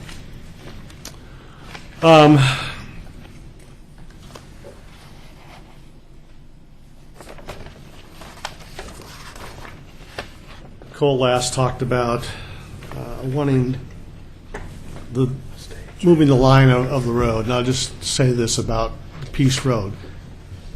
The road center line was moved our direction, not to match anything that was done by my client, but it was done to facilitate development across the way, to provide them an area to have parking in front of their homes.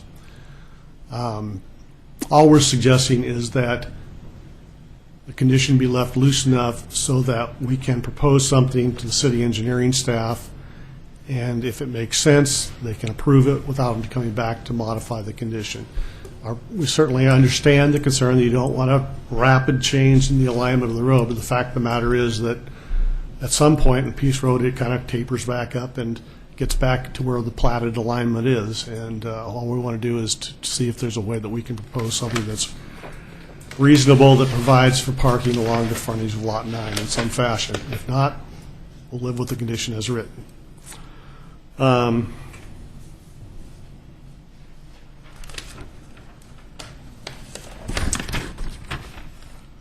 Ms. Kaczynski raised the issue of off-site impacts upon landslides that I understand it are further to the south on the other side of McCord, I believe, where the drainage way continues on down there and the land gets fairly steep. You know, we're doing nothing here that impacts that area. The storm drainage that goes across the property and an existing pipe that comes out of as I understand it, you correct me if I'm wrong, Bruce, but basically there is a area-wide detention facility up in, you get the right spot. Oh, I think it's really right up in here. Oh yeah, that's it. Okay.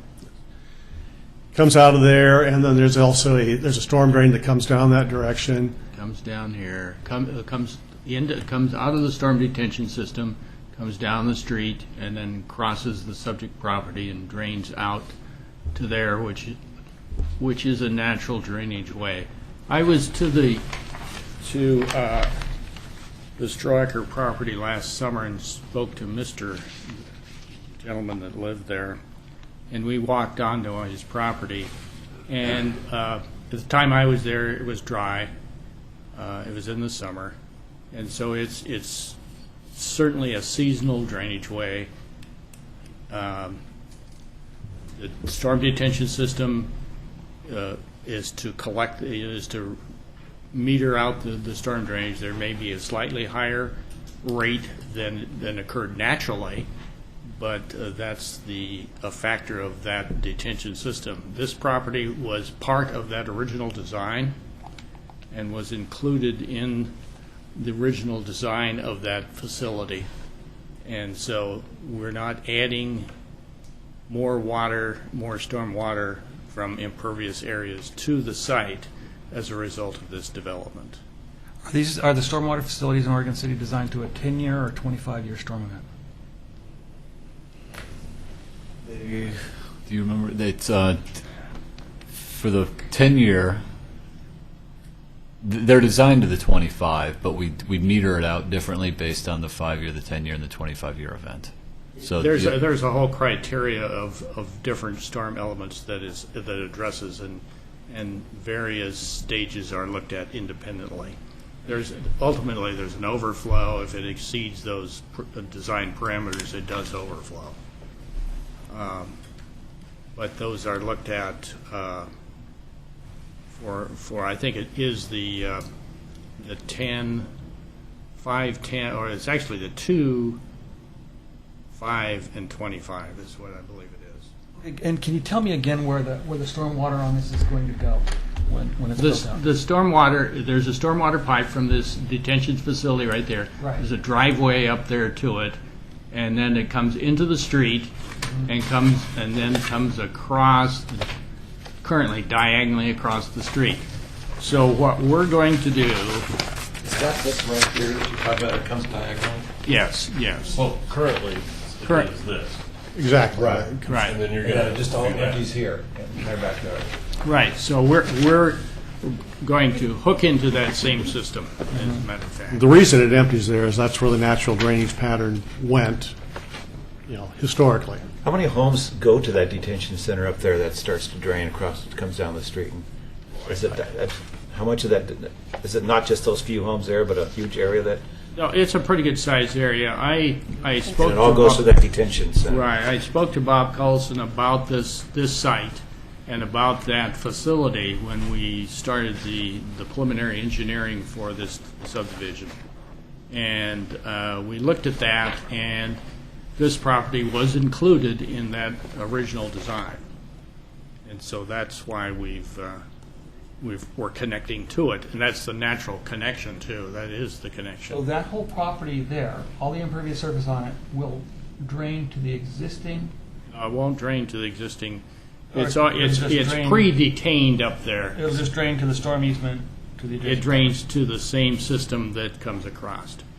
So what's happened is it's oversized. The detention is overcompensating up above to account for this property down below.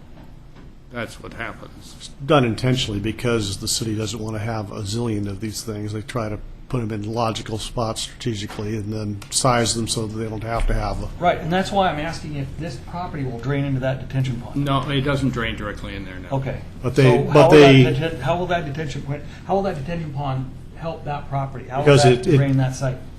I'm it- sorry, I don't know much about storm. Basically, it's a matter of they're over-detaining up there to compensate for not having to detain down here. Does that make sense? If you envision the entire amount of water. No, I don't understand that either. Okay. The issue is, Well, if you could just look at it this way, if the natural drainage from all that ran through a 4-inch pipe, but we restricted to a garden hose because we've accounted for this property, then only the garden hose runs out.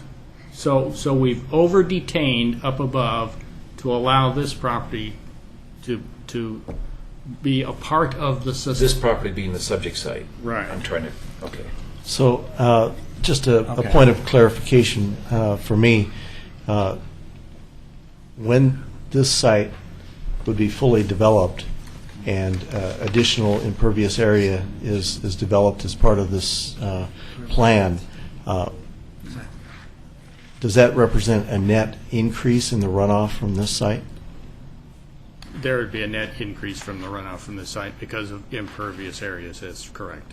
And where is that water directed that would be? Water will be connected to the same system, but up above the water that would have normally come down from that site is restricted. Right. So- I'm so- not interested in the water that's coming Yeah, from well, above. yeah, well, it has I'm to be interested all- in where the water from this site, This is being handled in when the net area of impervious paving increases the runoff from this site, whatever happens upstream is irrelevant to me. But it's not irrelevant. I because- want to hear where the water it from going this back site is upstream? going. No. Because Is you're it not going sending it back down? upstream. No, the water continues on into the system, it then goes down onto the property to the southwest. So where does it But empty from this site? it goes down and goes underneath.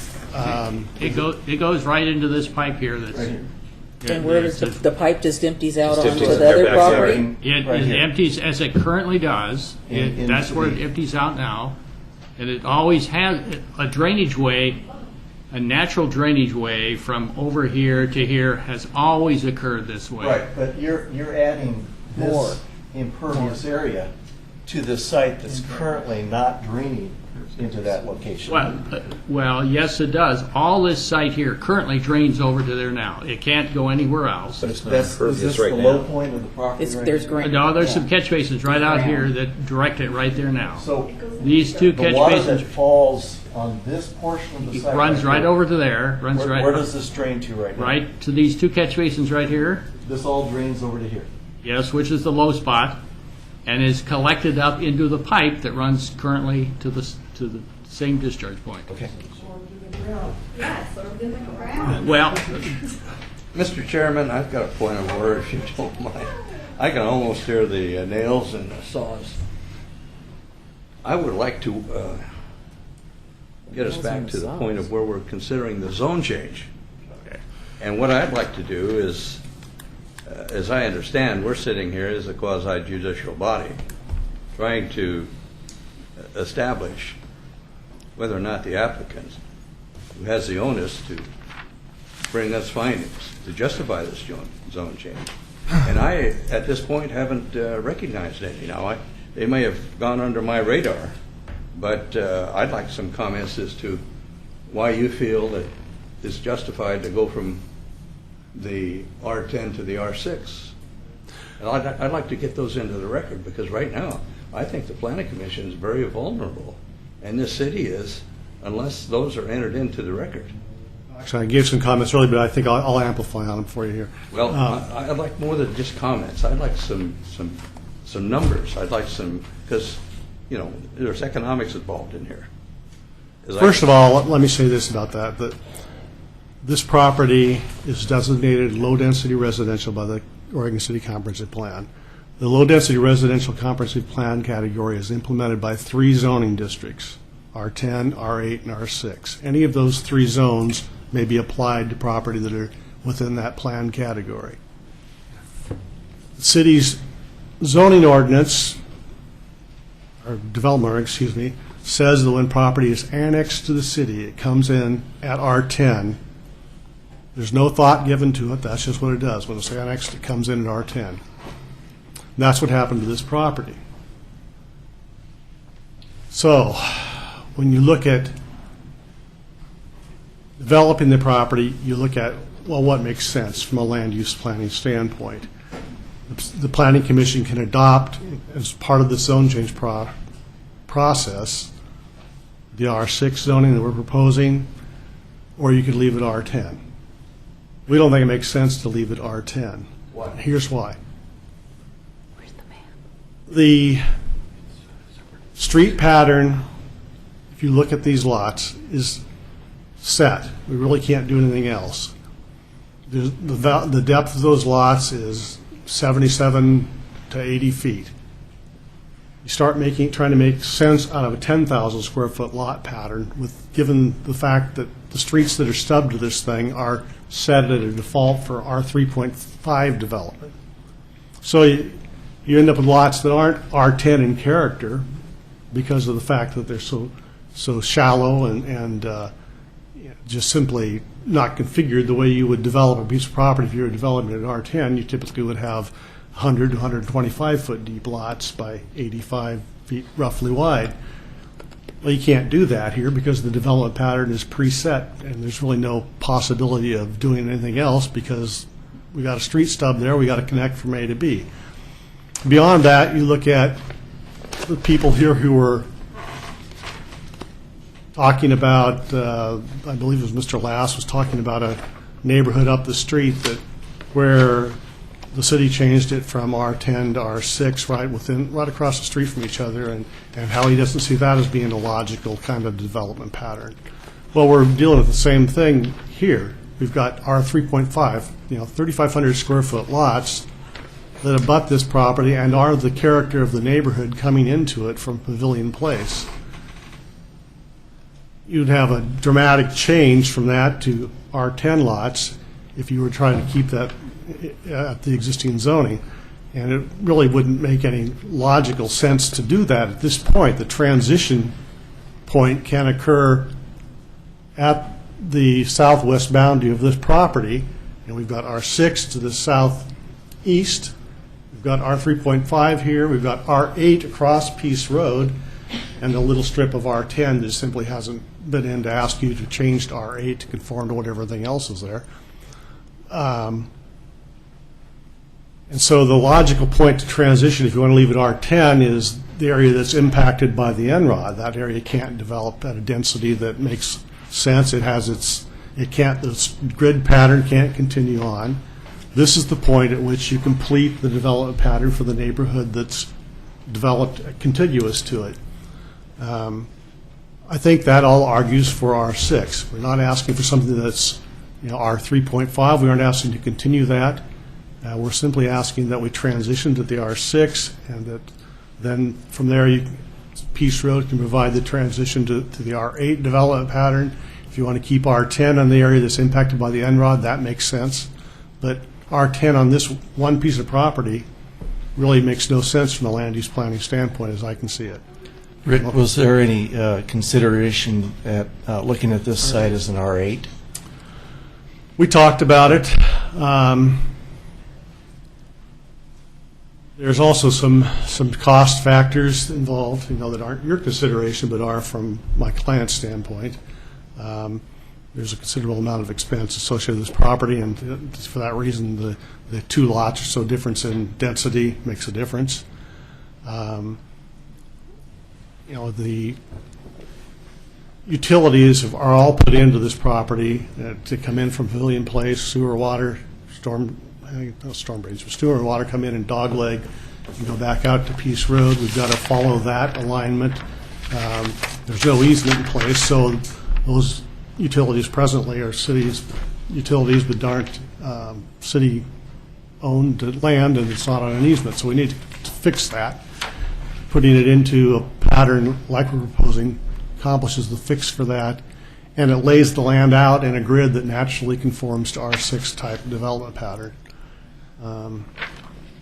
If the site were developed as an R8 zone, how many lots would that yield? My best estimate is that we're talking about 11 here. If we were to leave it at R10, it'd be about 7. At R8, you'd be in the middle, probably be 9 lots. Maybe 8, because the property is so shallow there to the southeast, you're going to have some trouble meeting the setback and sizing of those lots there. And then with the existing utilities between 3 and 4, that's a storm and sanitary system that's already there. The problem is if you look at lots 8, 9, 10, 11, that block there is set. The utilities are in the ground at those locations. And there's, a total of 12, about 24,000, a little over 25,000 square feet of land in there.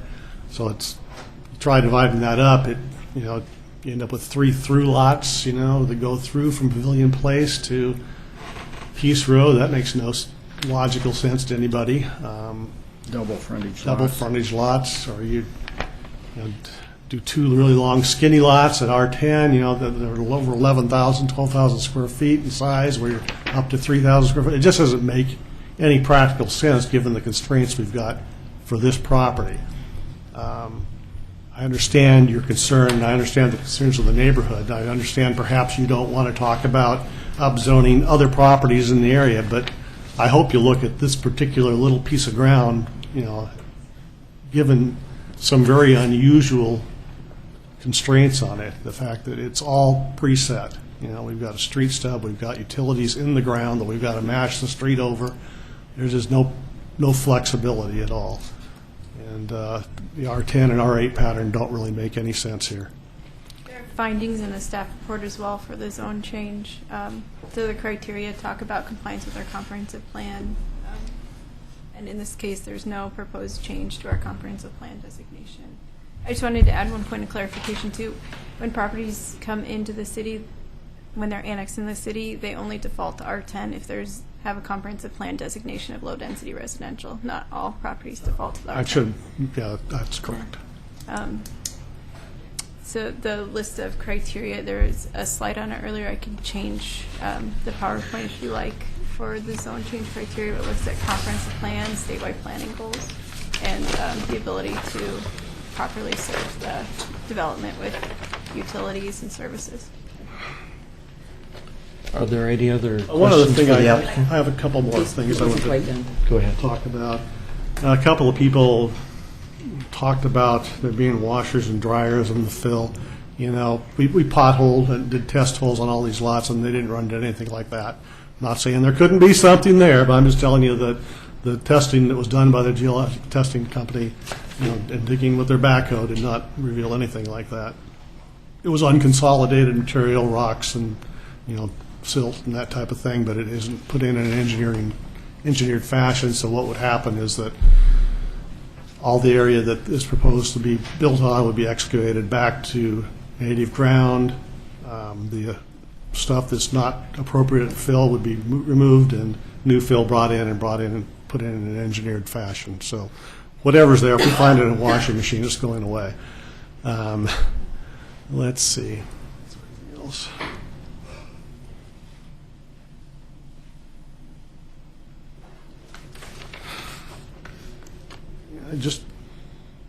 I don't know to the extent that this is important to this point, but Mr. Last introduced himself as co-chair of the Tower Vista Neighborhood Association, and I'm sure that's true.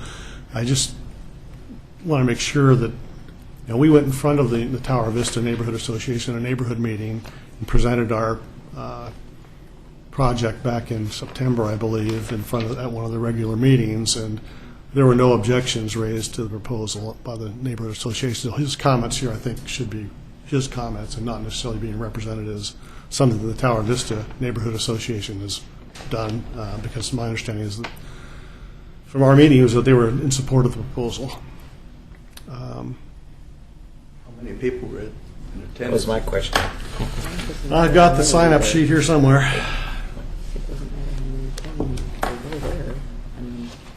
They made a presentation, but was there a vote taken? Yeah, I don't know. So you made a presentation, was there an actual vote taken? And that's what we were wondering, and how many people were in attendance at a meeting like that? This is already in the record, but I'll give it to you. It's the attendance sheet from the meeting. Sometimes they don't vote. We don't vote. I think Mr. Last came in as co-chair probably later than September. I'm not quite sure. November. November. So things changed. Okay. We can't have conversations. I'm sorry. Remember, no conversations from the I'm sorry. audience. I'm trying to figure out when he came out. Does the applicant have any other comments or rebuttals? Let me take a quick look again at my notes. We get that too. It's already in the record. Are we passing it? I don't need it. Okay.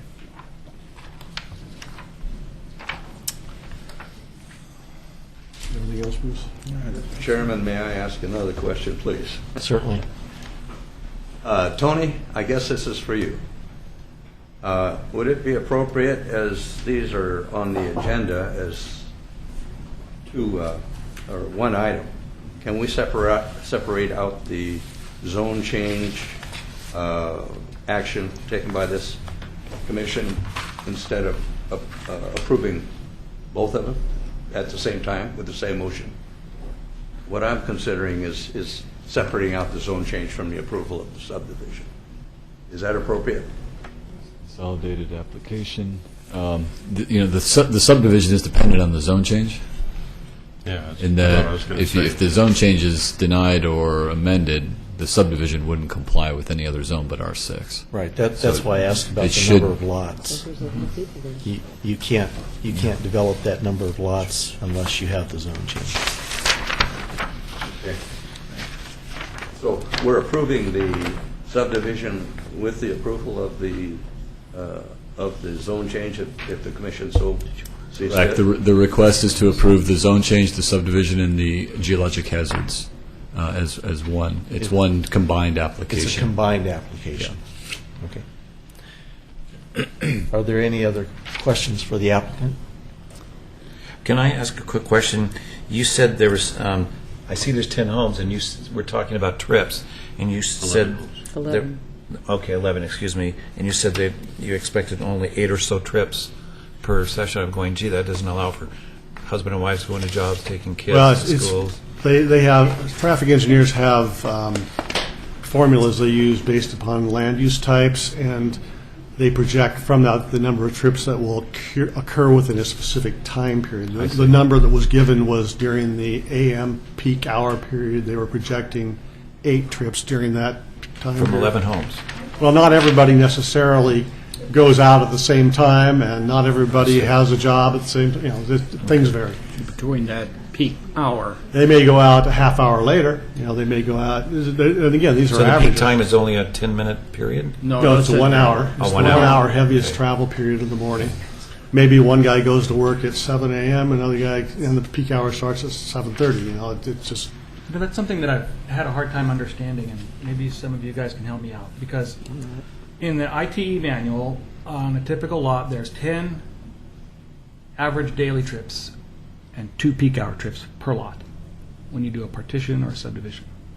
So how is it that they come up with the lesser number in the traffic study? I have to ask this for the applicant or staff, I think. Well, I think 10 is a kind of number that gets used a lot as being representative. I don't think it's exactly what the trip generation stuff says. As I understand it, I'd have to defer to the traffic consultants. Obviously, this was reviewed by the city's traffic And it was consultants as approved well. and everything, but I still, I don't know. I have a hard time with that number, I guess. Well, are there any other questions for the applicant? I guess what I wanted to just ask is I was doing pretty well until I found Mrs. Strohecker's testimony quite compelling. Denise, And- are you asking a Yeah, question to the applicant? I'm asking a question, and Because we're not into and council discussion yet. And I'm still having an issue with where the storm drainage is going to go, because it seems to me, as was indicated, that there's going to be more coming downstream, and I'm having a hard time trying to reconcile the off-site impact. And I don't see anywhere that this has been addressed. I think the issue is that you have to look at this from a drainage basin planning standpoint, which is what engineers do. You jump in if I start getting off track here, but they look at entire basins and look at, when they do these analyses of storm detention and how much needs to be done in order to meet the city's standards. When the calculations were done for the existing storm detention facility in the Hampton Drive area up there, this isn't the exact quote, but I think the process of thought is that Hampton Drive comes in first and they need storm detention. And Bob Cullison's the city engineer at that time, are reviewing these things. He says, well, dandy, but I don't want another storm detention basin just downstream when this other property develops, because I don't want to have to maintain 2 of them. So what happens then is that they say, okay, in addition to providing the detention that would be required for our property, we're going to over-detain. We're going to provide for additional detention in the amount that would be done if you had one detention basin here and another detention basin there. And so in doing that, they provide for the full development of this property.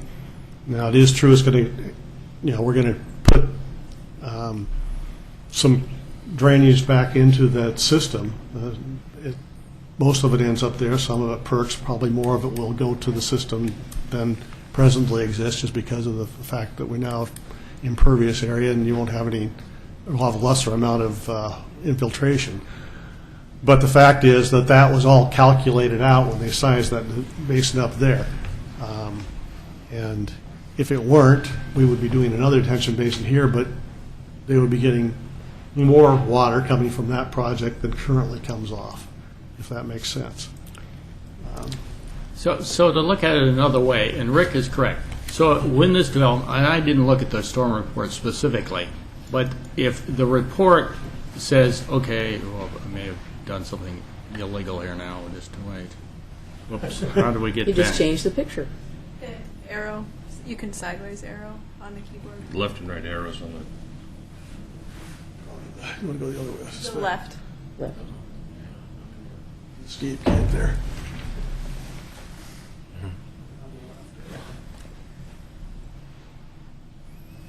Support. Check support. Okay. So when the original storm report was done, it said, here's a drainage basin. It encompasses probably this property. I don't know if it included that property, probably did. Well, I don't think it included that one. And we're going to include all this, and we're going to have a point of discharge down here. And so, and if this is all the natural drainage comes to this area. Bruce, what about the Pavilion Place drainage? There's another storm detention pond down on the northeast of McCord. So in that you're not open taking, space there. You're not taking any runoff from the end of that dead end on Pavilion No, Place. in fact, this storm system here, get over here. There's a storm and a sanitary line both run down here and run out here. That's taking this water here and directing it back over here. I don't know exactly where it goes. There's a detention pond right there. Right here to discharge it back into the system. So just lots 1, 2, 3, 4, and 10 and 11 are probably going to be into that system that goes that way. Is that correct? Let me look here what we've done. Yes. So, The lots, but not the roadway? the roadway too. The roadway, we've proposed to collect up some of this stormwater that goes out this to this system, and then the balance of it is in this system here that comes out here. So if you looked at this before any development occurred, and that's what's done, there's a certain amount of drainage that would come to this point, and this is our discharge point, in the 2, 10, 25-year events. And that amount is compared with how much impervious area is generated there through some hydrographic studies, and shows that if we put a pond here and we meter it out, the discharge here will be no greater than what it was in the pre-developed situation. And so this property, even though the flow is running undetained, has been accounted for up in this facility. Denise, does that help you or not? I don't. Thank you. It's an answer. I'm still having a hard time with it.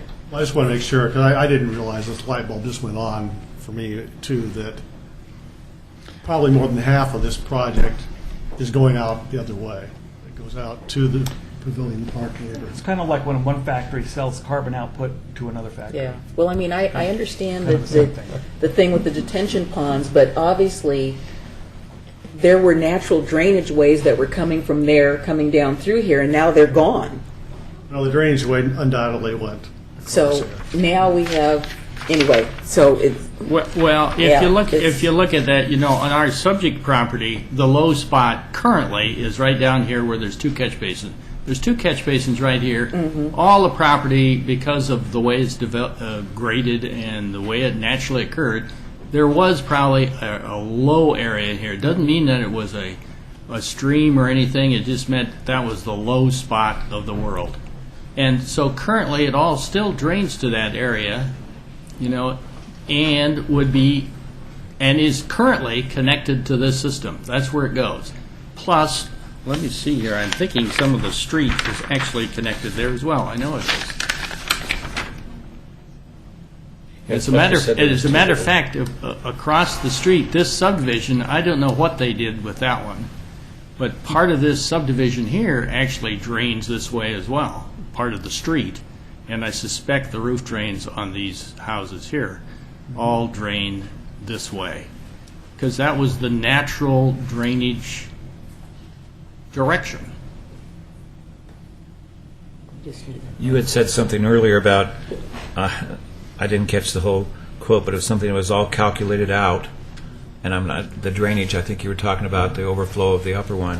And I thought, but was that without, when it was all calculated out, was that by the planners, or did anybody include the Strohackers who lived where the drainage was going to come? Or it was done by the engineer for that project and reviewed by the city's engineering staff. And I kept thinking, did anyone ever compensate them by putting a little holding pond down there for them on that lot? Because they seem to be where everything goes to.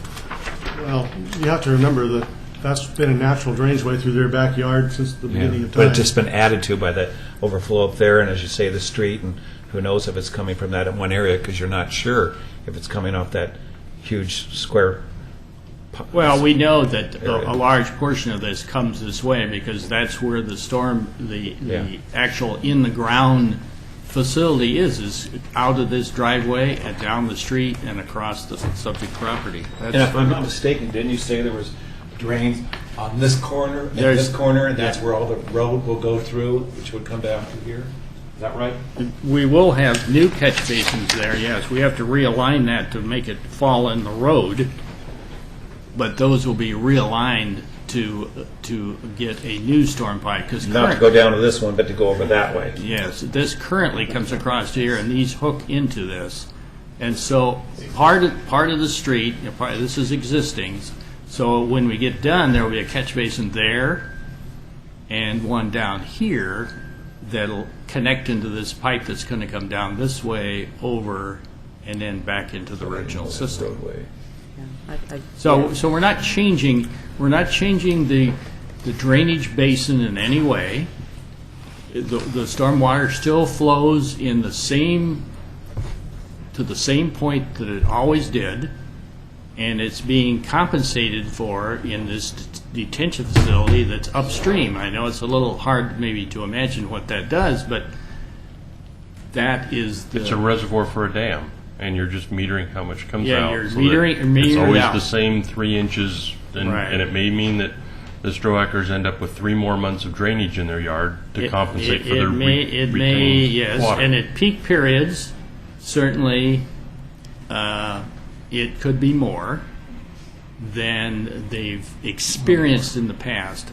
Hard to know. It's hard to know. It's all mathematical, and it's the approved system for Oregon City. Now, how effective that is. Yeah, and what I'm having a problem with is matching up the mathematical calculations with the reality that is happening. I'm having a hard time reconciling the two things. If you were to tell me that all the water from this is not going to impact their property any more than it's impacted now, I could feel good about that, and we could make some more findings. But I'm not hearing that. I'm hearing that there's going to be more impervious surface. There's going to be less pervious surface, and so that means there's going to be more water.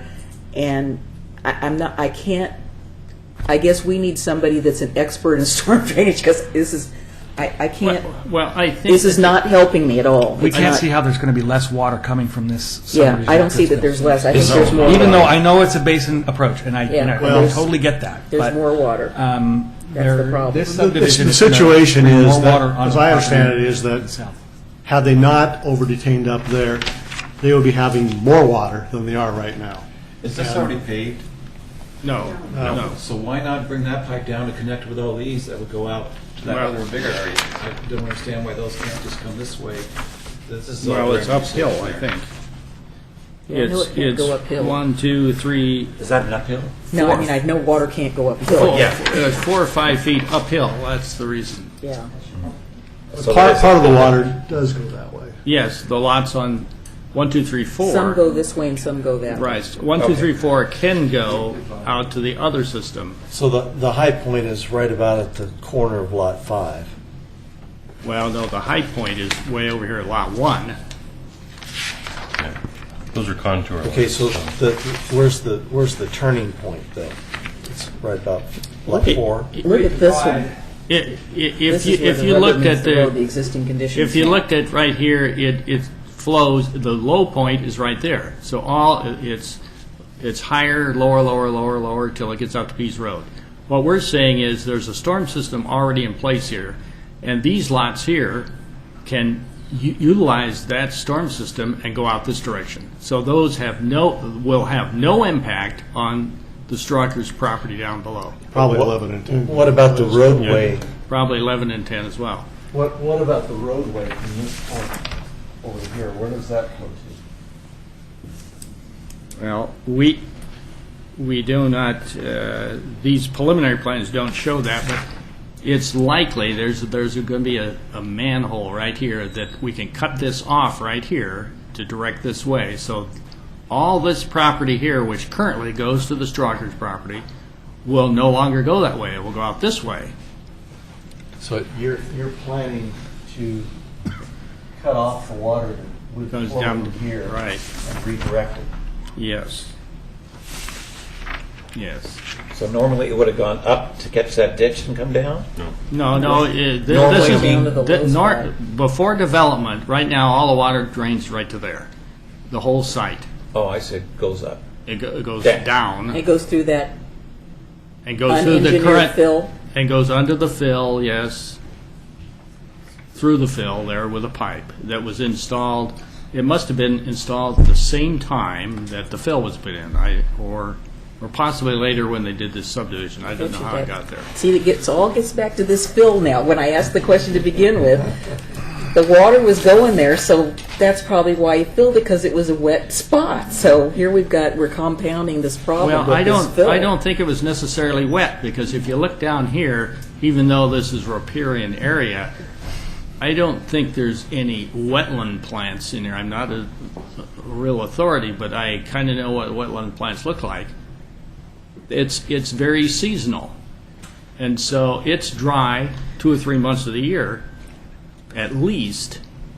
And if it is, then wetland plants probably do not grow in that situation. It would be judged a seasonal stream, or a non-stream, because it only occurs in the very wettest part of the year.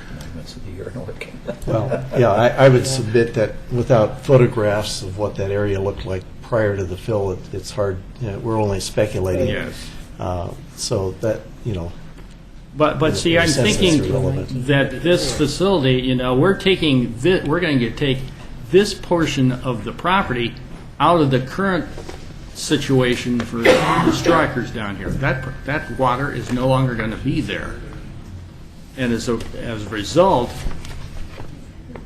there's going to be actually a decrease in flow from the pre-developed situation. And what these models look at is pre-developed versus developed.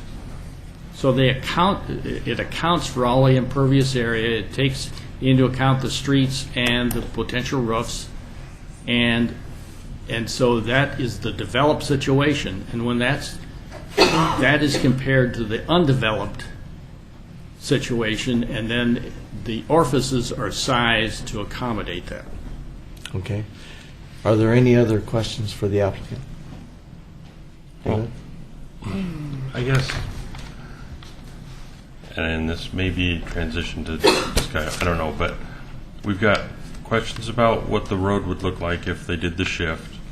We have questions about what possible plats there could be for R10 and R8. We have questions about which way the stormwater flows and the impacts of that. And I guess the question for the applicant would be, you stated you put in utilities based on the shadow plat, so that the road can't go anywhere but the where the road goes. But that was an expense that you assumed and a risk you assumed by not having this this rezoning in place prior to you laying those utilities. So I'm In fairness to my client, the follow-up on the annexation, the timing of that was not his. So there was an issue there that just took some time to get straightened out. Well, I understand, but he still proceeded with utilities and placement of stuff on the assumption that he would get a rezoning that he didn't have at the time he laid those utilities. The road pattern was still set By the previous development. there's no road across from where Pavilion Place goes onto Pease. So where it comes onto Pease is, I understand Pavilion Place where it enters into the property, where Pavilion Place does, but where it exits is. Well, there's no other place physically that you could put it other than, I mean, it has to make a 90-degree bend, and that's about the closest you could do it in. I mean, there's no other geometry really that is going to work. There's no geometry under an R6, but I haven't seen anything that shows that it doesn't work under an R10 or an R8. The physical location of the road is pretty well set. I mean, you've got to make a connection from Pavilion Place through to Peace Road, and you've got to do it with geometry that matches the city's code, which requires a knuckle design.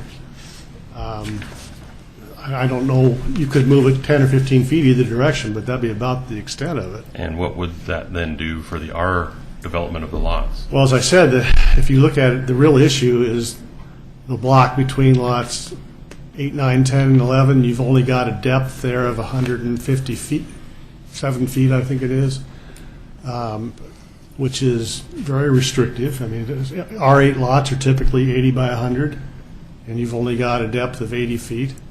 R10 lots are typically 100 to 125, and you've only got a depth of 80 feet here.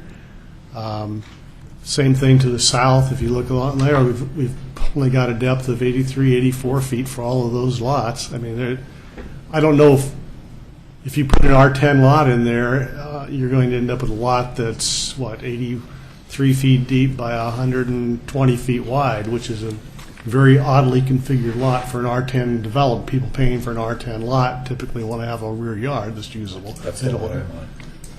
That size. Well, the other issue is on lots 6 and 7, because the storm drainage is already there. Our client did not install that, as far as I know. That is got such a minimal grade that alignment is set. You cannot change that. You'd have to go clear back up the street and relay that clear up the street here to some point to redo that. So that lot would be really compromised. It would have a storm drainage either near the middle of it or in the 1/3 of it.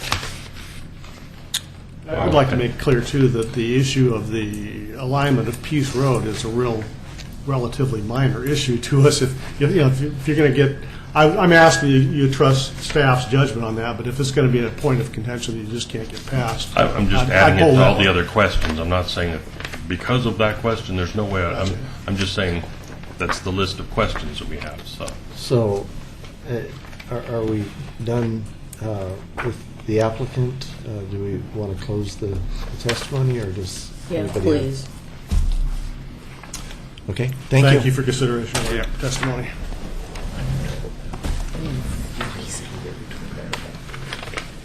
Start wearing my coat to these meetings. Okay, so we will consider the public testimony closed for this application.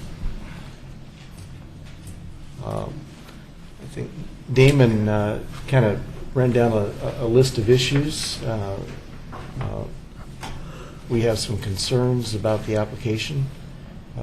Do we want to actually make a list of those? I think we got them pretty much down. I don't see how the findings that we have in here with regard to some of those questions match up. I just reread the findings for storm drainage, and I don't see that works. I just...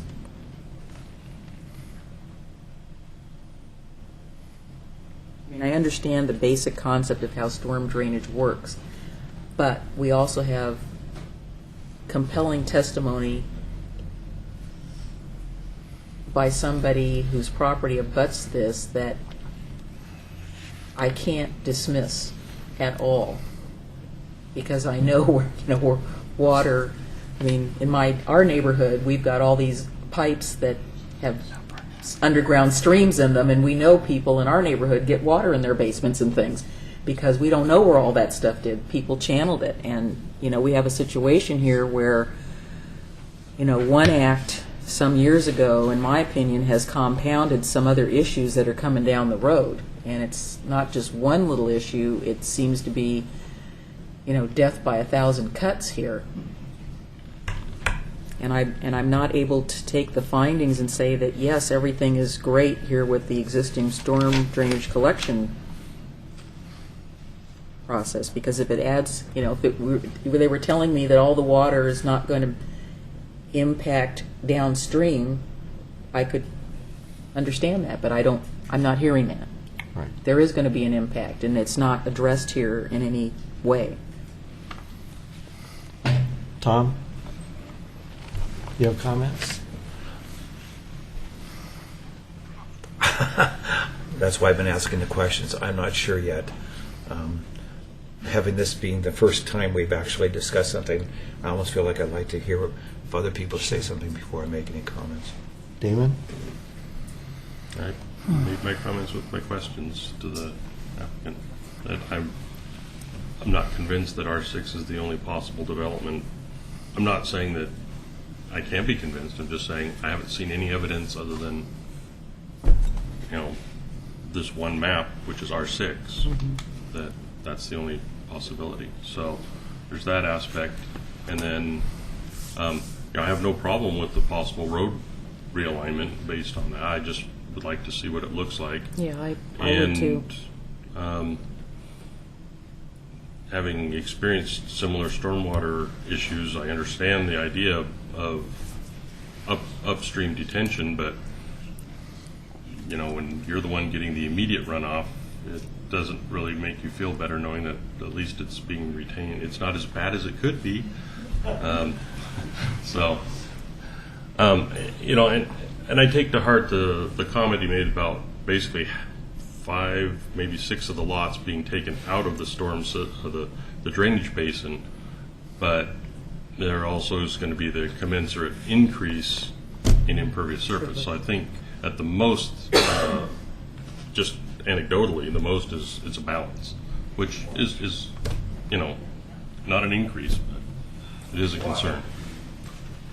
Can I comment at this point? Sure, just real jump quickly. in. Just those are what I would have said, exactly what Damon has been saying, and those questions he presented. I just wasn't quite sure if I should repeat those since he had already said it about 10 minutes ago. But my concern still is Pease Road and the safety of kids walking along there, and if it's realigned.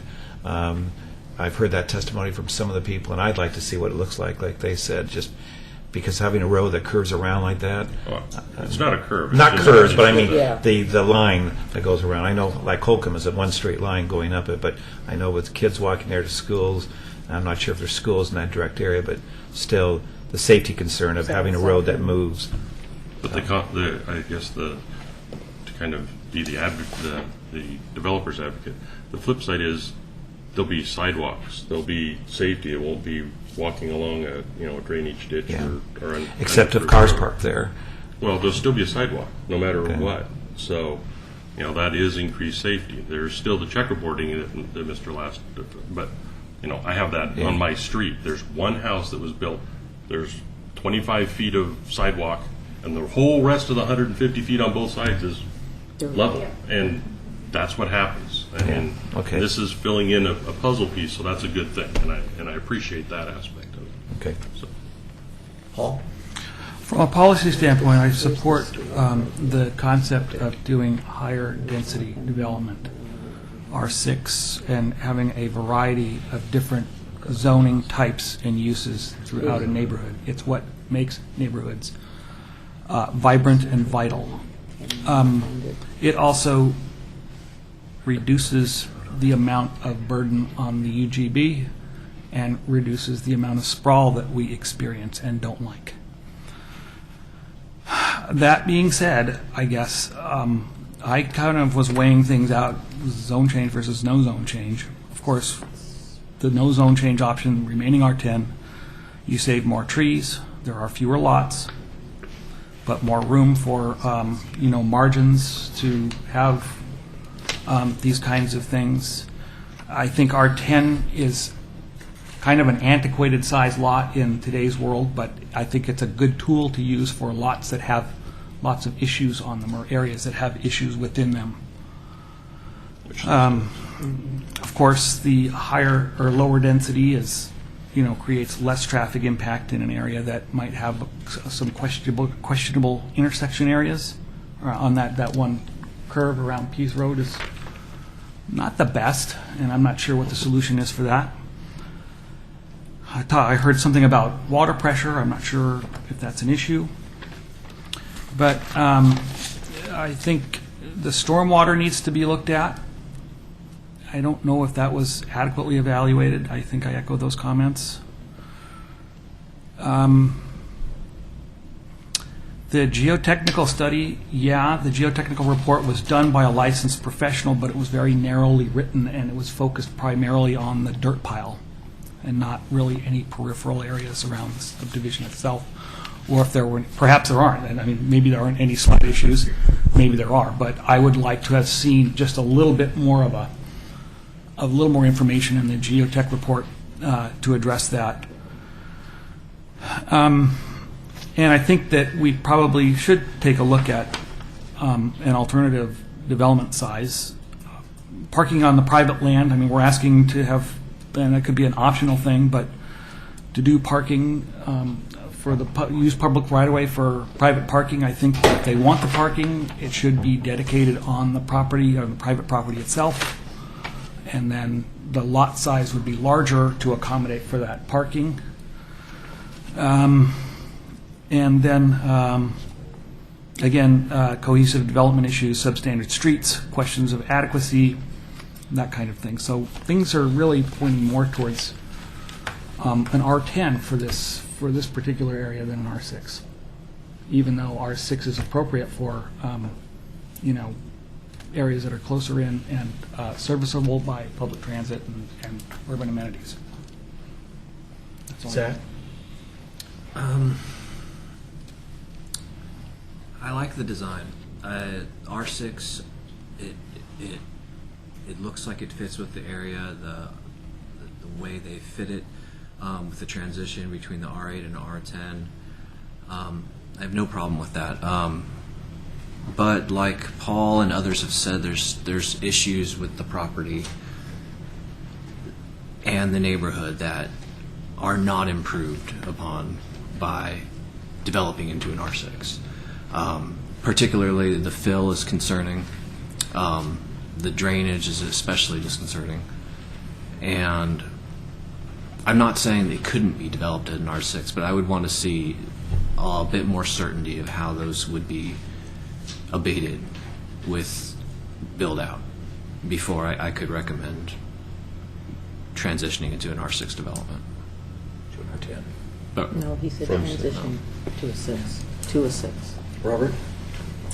Well, I agree with all my fellow commissioners here. I sense that they're not comfortable with this application, and that's in response to the applicant and the commission itself. But in response to some of the testimony that's been given here tonight, the conundrum that the Planning Commission faces is putting together a puzzle. Bob, would you tip the microphone down towards you? Stuck in the eyes. Without having any money to put together a comprehensive plan. This whole problem could be solved with about $500 million. That's all. That's all it takes. So let's go out and win the lottery. What I mean by that is drainage plan, comprehensive, traffic plan, comprehensive, and I agree with Commissioner Gifford that... Gifford? Gifford? Damon? You're Commissioner Gifford, aren't you? No. That's me. I knew it. I was going to mention a name and be wrong. Commissioner Denise. McGriff or Guy? Or maybe? Which one are we talking about? Oh, okay. Everybody up the aisle. All right. But I think we have to take into consideration some of the comments that have been made here. And a lot of them have been all over the place. You know, let's have good planning and this and that and what have you. And you're going to leave the room thinking this planning commission hasn't responded to your comments and things like that. We are regulated by law. And we just don't have a lot of leeway. And the leeway that we do have, we're exercising tonight by virtue of some of the comments that we've made here in response to the public. And my position has always been public safety, health, and welfare to begin with. And I'm like Denise here. I'm very concerned about the water runoff. I think it's a legitimate concern. I think the design of the subdivision is probably within the limits of what could be done on the property. There's not a lot of places or a lot of alternative designs that you can make on that property, but you've got to deal with that water. You've got to deal with that water. So I'm not in a position, after hearing the testimony of my colleagues and the public, that I can legitimately support this zone change. So those are my comments. Mr. Chairman, Nope. Talk this procedure. No, we're done with the public I was going to testimony. make a suggestion about procedure. I may. Yes. Jennifer? Help Jennifer. Procedure? The public hearing's been closed. If the commission... Well, if I have a couple minutes to talk to staff then, and they could relay that information to you if they find it appropriate. Go ahead, Charles.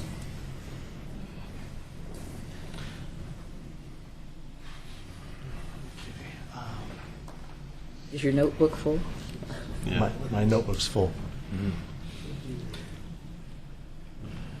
Can we proceed with our discussion? Yeah, I think so. Yeah, you Yeah. can do what you want. My comments, I'm very much consistent with the other commissioners' comments. I have a concern about the density of the development, especially in light of the testimony from the applicant. They haven't showed us an alternative development for the existing R10 or a transitional R8. I would like to see how those alternative developments would affect the development of the site. I appreciate the comments about the public safety on Pease Road. However, this particular site has a very minimal impact on the traffic on Pease Road. Just a point of information from the transportation plan that is going forward right now. One of the biggest problems that we have with that particular road is not the traffic, it's the speed. And people are violating the speed, and it's really not a problem with how much traffic there is, it's a violation of existing traffic law. And so that's an issue we can't deal with here.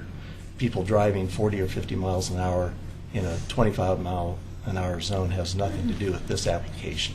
However, I do think the traffic counts that were discussed in the presentation are probably not realistic. I think that those, as Paul mentioned, I think those traffic counts are probably about half of what they actually would be.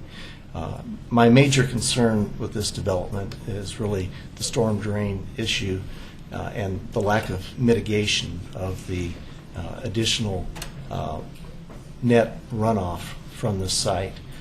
And I would like to see a plan to mitigate that drainage so that the downstream drainage was not affected.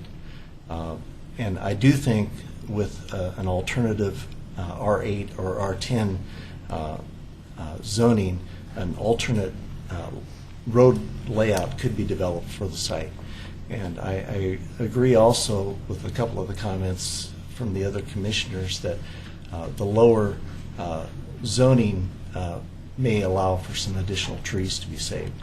So my comment at this point is I would agree with the direction we seem to be going, that this zone change would not be appropriate to approve. Mr. Chair, what I was referring to on transportation, I think others did, was Pease Road may not be as busy as we think it is right now from your standpoint of transportation, but when you have driveways that empty right out and you have to back out into a traffic road, and it's going to get busier, the driveways as well as cars parked alongside of it, those are my concerns for the future when that road gets busier as you get more development out that way. I agree. And I used to walk my dog on Pease Road, and I'm very sympathetic to the comments that were made. We would have to alternate sides of the road to avoid the traffic. So we would pick the side of the road that was the safer side. And the new development down at the other end of Pease Road created a really interesting, what I would consider a significant potential traffic hazard, where somebody's not paying attention, may run out of road really quickly and end up in the ditch there. I think that's inevitable at some point. But that's a whole other issue as well. So do we have a motion on I this? have one more question. Laura, which parts of Pease Road are belong to the city? And are there any parts in this vicinity that are not in the city? And is that... City limit or owned by Yeah, the I mean, the jurisdiction. Because one of the things I noticed when I was going out Pease Road last time was, there's the part that's improved, and then you go to, and then you go, it's... Yeah, on the map on the right, that purple line is the urban growth boundary, and the red line is the city limit. So you can But see. we don't have the jurisdiction map here tonight to say which. And which line is the city limit? Is the reddish? Yeah. That one, okay. I thought the purple one was the UGB. Okay. I guess I want to ask the commissioners if would they be interested in a continuance so that we can get more substantially improved information to try to answer we had many, many, many questions. Mm-hmm. And without taking a vote on the specific subdivision and the specific zone change request, because I think more information may muddy the water, more information may help us make a decision, and we have to be comfortable. I noticed just a couple of things in the staff report where I thought, okay, if we're going to make a finding, some of these findings really need to be have more specificity, and they need to be beefed up. A couple of things that somebody else brought up, but for instance, under number goal 2 on page 4, where it's stated that the density of the R6 development is more appropriate, I'd say that's probably subjective. Why is it more appropriate? We've heard testimony that it is not appropriate. There's been some doubt by some commissioners that it is not appropriate. We all understand how compact urban form is, but it's just some stuff like that I found throughout that I thought, okay, you could go either way. So I guess I would agree with that. Do you want to make a motion to that? Yeah, I would. Can I say one thing, though? Sure. I just asked, do you feel it, are you I want to give the appropriate? applicant every chance to be able to come up with the information that Right, that's we what I think we wanted to need do. to make a good decision. But what I don't want to do is have him provide a bunch of information for issues that are static on this property that really don't, and I don't know, do we, it seems like there are a few issues that are static that really, regardless of the information that we get, we know are there. Okay, why don't you elaborate? Because you may be going exactly where I was going. Yeah, I mean, I'm looking at stormwater for one, and then I'm looking also at. Well, stormwater wouldn't necessarily be static if they had a mitigation. If they were to mitigate for stormwater, they could. Right. Yeah. But mitigation would require probably additional land area in that subdivision land in order to do that in terms for detention. They can either do on-surface detention, or does the city allow subsurface detention through storm chambers or any of those kinds of things? I'm a planning commissioner. I don't want to start talking about technical aspects of storm drainage. I don't think that's our role. But Also, remember, you've closed the public. Right. Okay, But, sorry. but it would be feasible for them to propose some method of mitigation. Yeah, I think what we're going to run into is if you decide to to continue this, the additional information, essentially, the applicant as well as city staff will provide more information concerning the storm detention system. Yeah. Okay. The problem, the issue we're going to have to deal with here is that the storm detention system is designed to the city standards.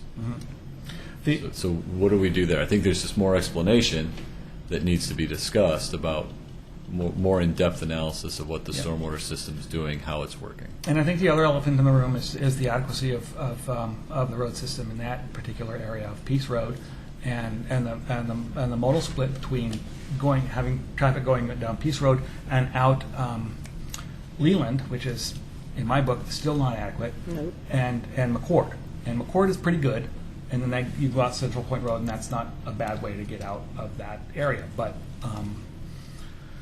I know that's probably pretty far out of the study area. But Yeah, it is. And I think what we're going to run into is we have, and we can bring this back, a transportation analysis policy that when an analysis is needed and to what level it's needed. And the trips generated from this site, even if you use larger numbers during the AM and PM peak hour, are probably going to fall below that. I think it's a minimum of 25 AM or PM peak hours. Fair enough. So we can bring back more information and try to address those concerns. Okay. When you look at the amount of trips going through an intersection relative to, even let's say you applied 1.5 or 2 to this at 22, you're not even meeting our minimum for a full-blown transportation analysis, because when you look at 22 trips into an intersection that takes in thousands. Yeah. Again, I don't want to, I want to give the applicant every opportunity, but So I think that's the kind of information though we're going to bring back, is clarifying that what the engineering policy is, what the engineering standard is for stormwater, what the transportation analysis looked at, and clarifying that type of information for you. Well, I think what the issue is, and it was brought up by Bob and Paul, is that we've got a continuation of a development here that was done by the same developer, and so we have some cumulative impact here that may not necessarily apply to, well, it does apply to the subject site in my mind, because you've got, I saw something in here was talking about Pavilion 1 and Pavilion 2. So somehow or another, we've got a whole little cluster here of development by the same property owner, and I'm assuming they knew they were going to do a phased development. And I think this whole thing should have been looked at the same, some of this should have been looked at that beginning level. Of course, we weren't here to see what the impacts were going to be down the road, because that's where we are now. We're down the road, and to the public, to them, it seems like it's being done piecemeal, and I'm feeling just a teensy bit of that, because again, we weren't party to that, and we're trying to fit this piece of puzzle into this big playing board. And maybe the last piece is not quite the right shape to go in there, and that's what we're struggling with. That's what I'm struggling with, is that I see all of this, I understand what this is, but... Well, I think there's another way to look at this, is regardless of what the applicant comes back to us with, the real issue is this: it's a zone R10 right now, and they can go ahead and build it as an R10, and they don't have to get our approval to do that. They can put a subdivision. The only reason they're here for the zone change is because they want to go with the R6. Smaller lot, right. So if the zone change was off the table, then we'd be just talking about a subdivision. If they were coming in as an R10 subdivision, then we would be looking at the issues related to this development with less lots, but probably the same road. Same road, same storm drainage, Same storm drain. Same, same. That would not be in front of the Planning Commission. Right. And then we wouldn't have to even hear that then. So really, I think it boils down to the question as a commission, are we comfortable with the zone change or not? And do these other factors impact that decision? You need more information. Yeah, I think we do. Yeah, I mean, as Zach said, the design looks good. I believe to a certain extent that that's the rational and only design that can fit on there for both economic and design purposes. But for due diligence, I need to be assured that there isn't a R10 or R8 development that isn't more efficient. Other than that, I mean, the lot design makes sense, the road makes sense, the distance between intersections, makes sense. So it's really more, for me, the due diligence question. And, if this was an R10 development, I'd still have the same stormwater question. But, that's, that question's still out there. But, to me, it's about the due diligence of knowing whether or not an R10 or R8 is or isn't more appropriate. Well, I think we've been down that road before with that subdivision off of Thayer Road, and we asked them the same question, and they had already pretty much made up their mind this is the way it was going to be. And we said, well, what could you do to do this differently? Well, they didn't want to do it, and it's their property. I understand. I understand that. So I guess I could be convinced that the zone change is appropriate, but I have those other two issues, which is transportation and storm drainage. And I think we missed the boat in the staff report about that storm drainage issue. Can I ask a question? In talking about zone changing, if we went down to like an R8, I don't know, Tony can probably help me with this, but I'm using Park Place, Holcomb Boulevard as an example. In the old days, they had driveways right onto Holcomb Road, and that's what Pease Road, it's a road. But as you came up to the new developments, at Trailview and Pacific Heights, they don't have any where people back out on the road. What they would have done is they would have taken up some of this land right here, instead of having these R6s make them whatever, right, and put a road in here for people to go to their driveways this way, rather than backing out into traffic. That's a road rather than a street. So you mean like They've done that all along creating an Holcomb. alley? Trailview Drive, Winston Drive, all those are homes where they don't have. You need to get back to the mic. Even some of them are. You got to get back to the mic, Tom. Okay, sorry. Yeah. So you're talking about a alley of some sort. An alley of Yeah. some sort, Yeah. which if we went to an R8 or something like that, that would permit a side road, something coming off Pavilion Place to allow people to go in and out. I'm still on that safety issue as well as what everybody else is on. But I kept thinking. I think the accesses to Peace should be. I'm sorry. Well, yeah, go ahead. I think the accesses to Peace should be minimized. Yeah, I agree. Yeah. Well, I guess you asked the question whether we would be inclined to approve a zone change, because, like you said, it doesn't make any sense to get all this extra information, and then we get the information and we say, nope, we don't. We still don't. We still don't agree.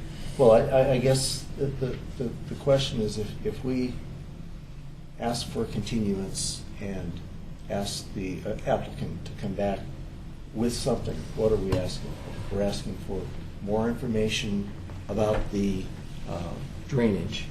And the mitigation, And issue mitigation, that Paul's potential talking about. mitigation. Potential mitigation. We're asking for more information about traffic impact. I'd like to see an example with an R10 lot. Example of how the development could be developed either as an R10 or an R8.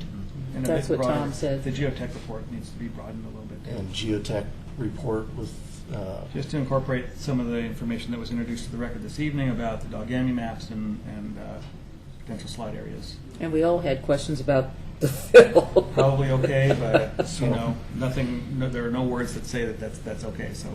So does someone want to give us a motion?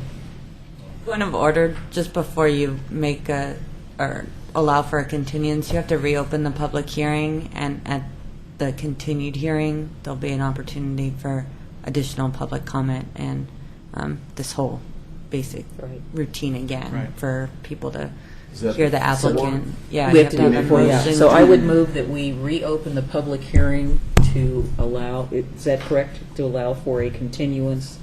Just to reopen the public hearing. Just period. But not right now, we're talking about the continuance. No, I'm talking about right now. Right now. The public hearing will be reopened, and Before we move to To make a, okay, well, I've moved that the public hearing be reopened. Second. Commissioner Guile? A or nay? On first this time, aye. Yes. Commissioner McGriff? Aye. Commissioner Maybe? Aye. Commissioner Espy? Aye. Commissioner Henkin? Aye. Commissioner Mahoney? Aye. Chair Kidwell? Aye. Motion passes. Okay, then I would move, oh, sorry. So, we're going to open it up, and so that means any new written testimony can be submitted up until the closing of the public hearing. So we're going to identify a date for this to be continued to. Any written testimony, any new information, anything can be submitted to the planning department, or can be brought to the planning commission and submitted into the record that night.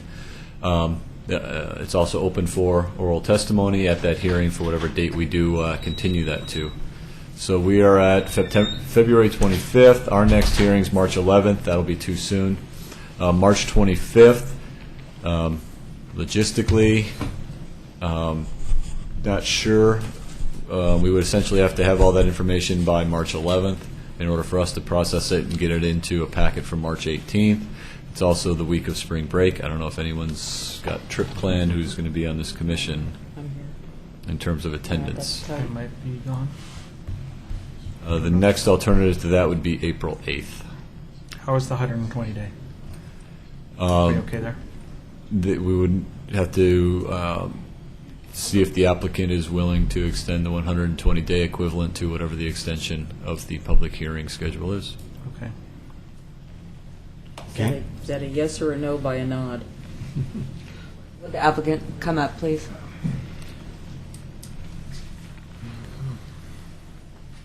I understand, the record, Rick Givens. If I understand correctly, you're suggesting that the matter be continued till April 8th, Planning Commission agenda, is that correct? Yep. And the record would be open up to that time, even for, you want all the written material in by what date? Well, so you can submit written material all the way up to the close. Let's say on April 8th they close the hearing. You can No, I understand that. okay. At what point would you need, in order to get your staff? I would need it by report March 25th. By March 25th, okay. I think that's adequate. And we would be granting an extension to the 120-day rule to the extent of this continuance. Is that what you're suggesting? Yeah, whatever the days are that we're in between tonight's hearing and April 8th. We will agree to that, yes. Thank you. So we're looking for a motion from the commission to continue and requesting, and I don't want to restate all of the things. Yeah, so I guess it's just the motion is to continue the hearing with the record open to the April 8th meeting. Can I ask Jennifer a question? So your comment about opening up for everything in the world, we've specified, not yes, well, it seems that way. So do we have the ability to... Open the record over specific issues. Yes, open the record over specific issues. I mean, This we is were still- very specific. This is Okay, I'm just still gonna the- I mean, if we can't, then I'm fine with it. Yeah, this is Okay, still the all initial right. public Okay, hearing all that we're right. continuing, so Right, I'm good. I think, Okay. but I think you've Better seen the safe than range. sorry. I'd of rather be your- safe than sorry. But your I public's think comments, so you're all- I guess our charge to the applicant is that we have specific things that we would like to have responded to and clarification on. Yeah. And so, talking about the transportation, the storm drainage, we would like to see justification for the zone change and an actual graphic comparison of the development with the R10 versus the R8 versus the R6. And we would like to see a specific proposed road alignment along the frontage of the site. For that lot, And wasn't then it lot 8? And the geotechnical report to be amended so that the additional information that we've been concerned about would be addressed. I would move that we continue the hearing until April the 8th with all the concerns that we raised as summarized by Commissioner I'll Kidwell. second it. I was going to make my first motion. You took it. Commissioner Guile? Aye. Commissioner McGriff? Aye. Commissioner Maybe? Aye.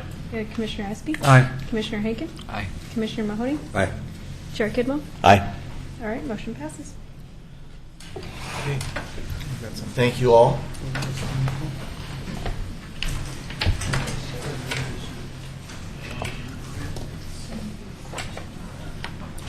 I could have gone after him.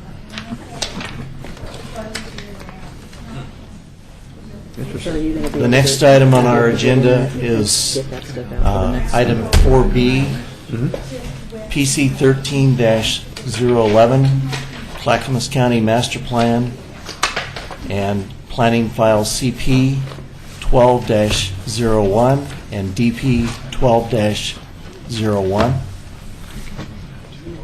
I think we've been here before, Tony.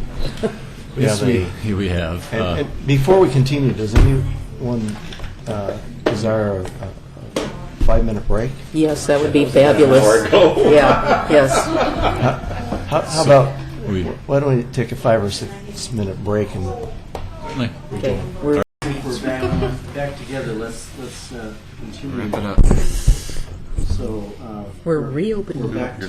Back on the public. we're back to the Clackamas County Master Plan. Do we have a staff report? I'll go ahead and give that. I guess before any ex parte, conflict of interest, bias since the last public hearing. No, we've been trying to go to the site, but they keep canceling it, so. I haven't even been in that neighborhood. So this is for Clackamas County Master Plan, Planning File CP 1201 and DP 1201. Staff is recommending that the Planning Commission take testimony from any members of the public present who wish to testify regarding this item, and then continue the public hearing for these files to the regular Planning Commission meeting on April 8th, 2013. Nothing else going on. The applicant... Everything will be going on April 8th. The applicant has granted an extension of the decision deadline for this application to May 31st, 2013, consistent with the application or request for continuance. As you've seen in the staff report, as well as the attachment provided by the applicant concerning the chain link fence and how we deal with that. Originally, staff looked at the use of a chain link fence as part of the master plan. And what it comes down to is that in our code it talks about a visible location, and traditionally we treated visible locations as from a public right of way, and the chain link fence material is a prohibited material, and unless it's visible from the visible location, and we don't have a definition of visible location. And so under the master planning process, you have the ability to request adjustments to certain municipal code criteria, design standards, etc. They were requesting an adjustment to that part of the section. But because it's a prohibited material, chain link fence is prohibited when it's can be seen from a visible location, I'm not allowed to grant an adjustment to that through that adjustment process. So the original assumption was, do we consider the park a visible location? When traditionally we've only looked at right-of-ways, and made the decision that as a public park where you have public access, very similar to you would have on a public right-of-way, a public access way, or a public street, that it would be a visible location. Therefore, it's not something that we could grant an adjustment to. So obviously we were in the initial discussions with the county, we thought that we could process this as adjustment. Once we got into this process and started looking at it, we realized that we could not. And so we are continuing to work with the applicant to see if there are alternatives or additional ways to address this, whether it be a different process or a different material, or we're just continuing those discussions with the county staff. And that is the reason for the additional request for the continuance tonight. You can read this out loud as they request. Okay. We've summarized it in our staff report. Does it count if they send you something and it's not even signed? I saw the part about reading that letter out loud. Yeah, I saw that. That's not. Okay, well, let's hear some public testimony if there is any. Please read this letter out loud. Do we have any cards from the Yeah. public that wants to testify? Yeah, William had a Just vote. Mr. Gifford. Yes, Mr. What a move. Is the only one. Mr. Chair and Commissioners, my name is William Gifford. I live in Oregon City, and I serve as the Land Use Chair for the Hilldale Neighborhood Association, which is on record as being opposed to this variance. And we very much appreciate the staff's perspective now that because it is a prohibited material, the chain link fence will not be considered in a variance. The only thing that I needed to add to the record is, because when I read the end of the staff report, there's one paragraph at the end and I think that you have copies of that, but it starts off with, the adjustment may be pursued for existing and future chain link fence on the original master plan tax lot. That's a concern for us. We understand that the master plan was adopted in 2005, and the only reason that they had even suggested this additional chain link fence was because it was on the Silver Oaks property, or the Silver Oaks section. Is that the name of the Silver Oaks building? That section, which we concur that is a public right-of-way. I mean, there's a path, it's a public footpath that goes right past where they were proposing that chain link fence. But I would need to be convinced that I was under the impression that we were looking at the entire master plan. And if the entire master plan is being reviewed, then I question why it says that they can pursue that adjustments for future chain link fence on the property. Let me take a whack. I can try and explain what happens. So the master planning process, when you do a concept master plan, you can select a planning horizon up to 20 years. And what it essentially does is it's looking at addressing the major off-site impacts for infrastructure, as well as phasing of buildings coming in. And then if there is off-site mitigation, usually we set up triggers or thresholds. So let's just say you build your first 400,000 square feet of building, that's phase one. Once you hit phase two, once you hit 400,001, potentially there's an off-site transportation improvement or additional water, some type of an off-site large infrastructure investment is needed at that point. What it also does is it allows the applicant to come in and because these tend to be on campuses, where our site plan design review criteria, which are really focused toward a specific building, might need adjustments for instance, all buildings need to be within 5 feet of the public right-of-way. Well, if you have a 120-acre campus, it's not feasible. So you get adjustments to those criteria that really don't fit when you're looking at campus planning. But it also serves as a safe harbors, essentially. So by approving a master plan, and let's just say it's for 750,000 square feet of building that's going to be implemented over 15 years in 3 phases. And if that's approved, those trips that are associated with that build out of that master plan are then incorporated into all future development that happens in the city. So their capacity has already been approved, even though they're not building it for another 10 or 15 years. It does the same thing with our zoning code. So if someone came in today and they had a development that they're going to put in 15 years as part of their development, over those 15 years, we're going to change our code, we're going to update our code. And it's a safe harbors in that even if we change our code down the road, the properties that we're in as part of that master plan have the option of using the code that was in place on the day that they were approved or the newer code. So in this case, they had an original master plan in 2005 and it had their properties that they had control of at that time included in it.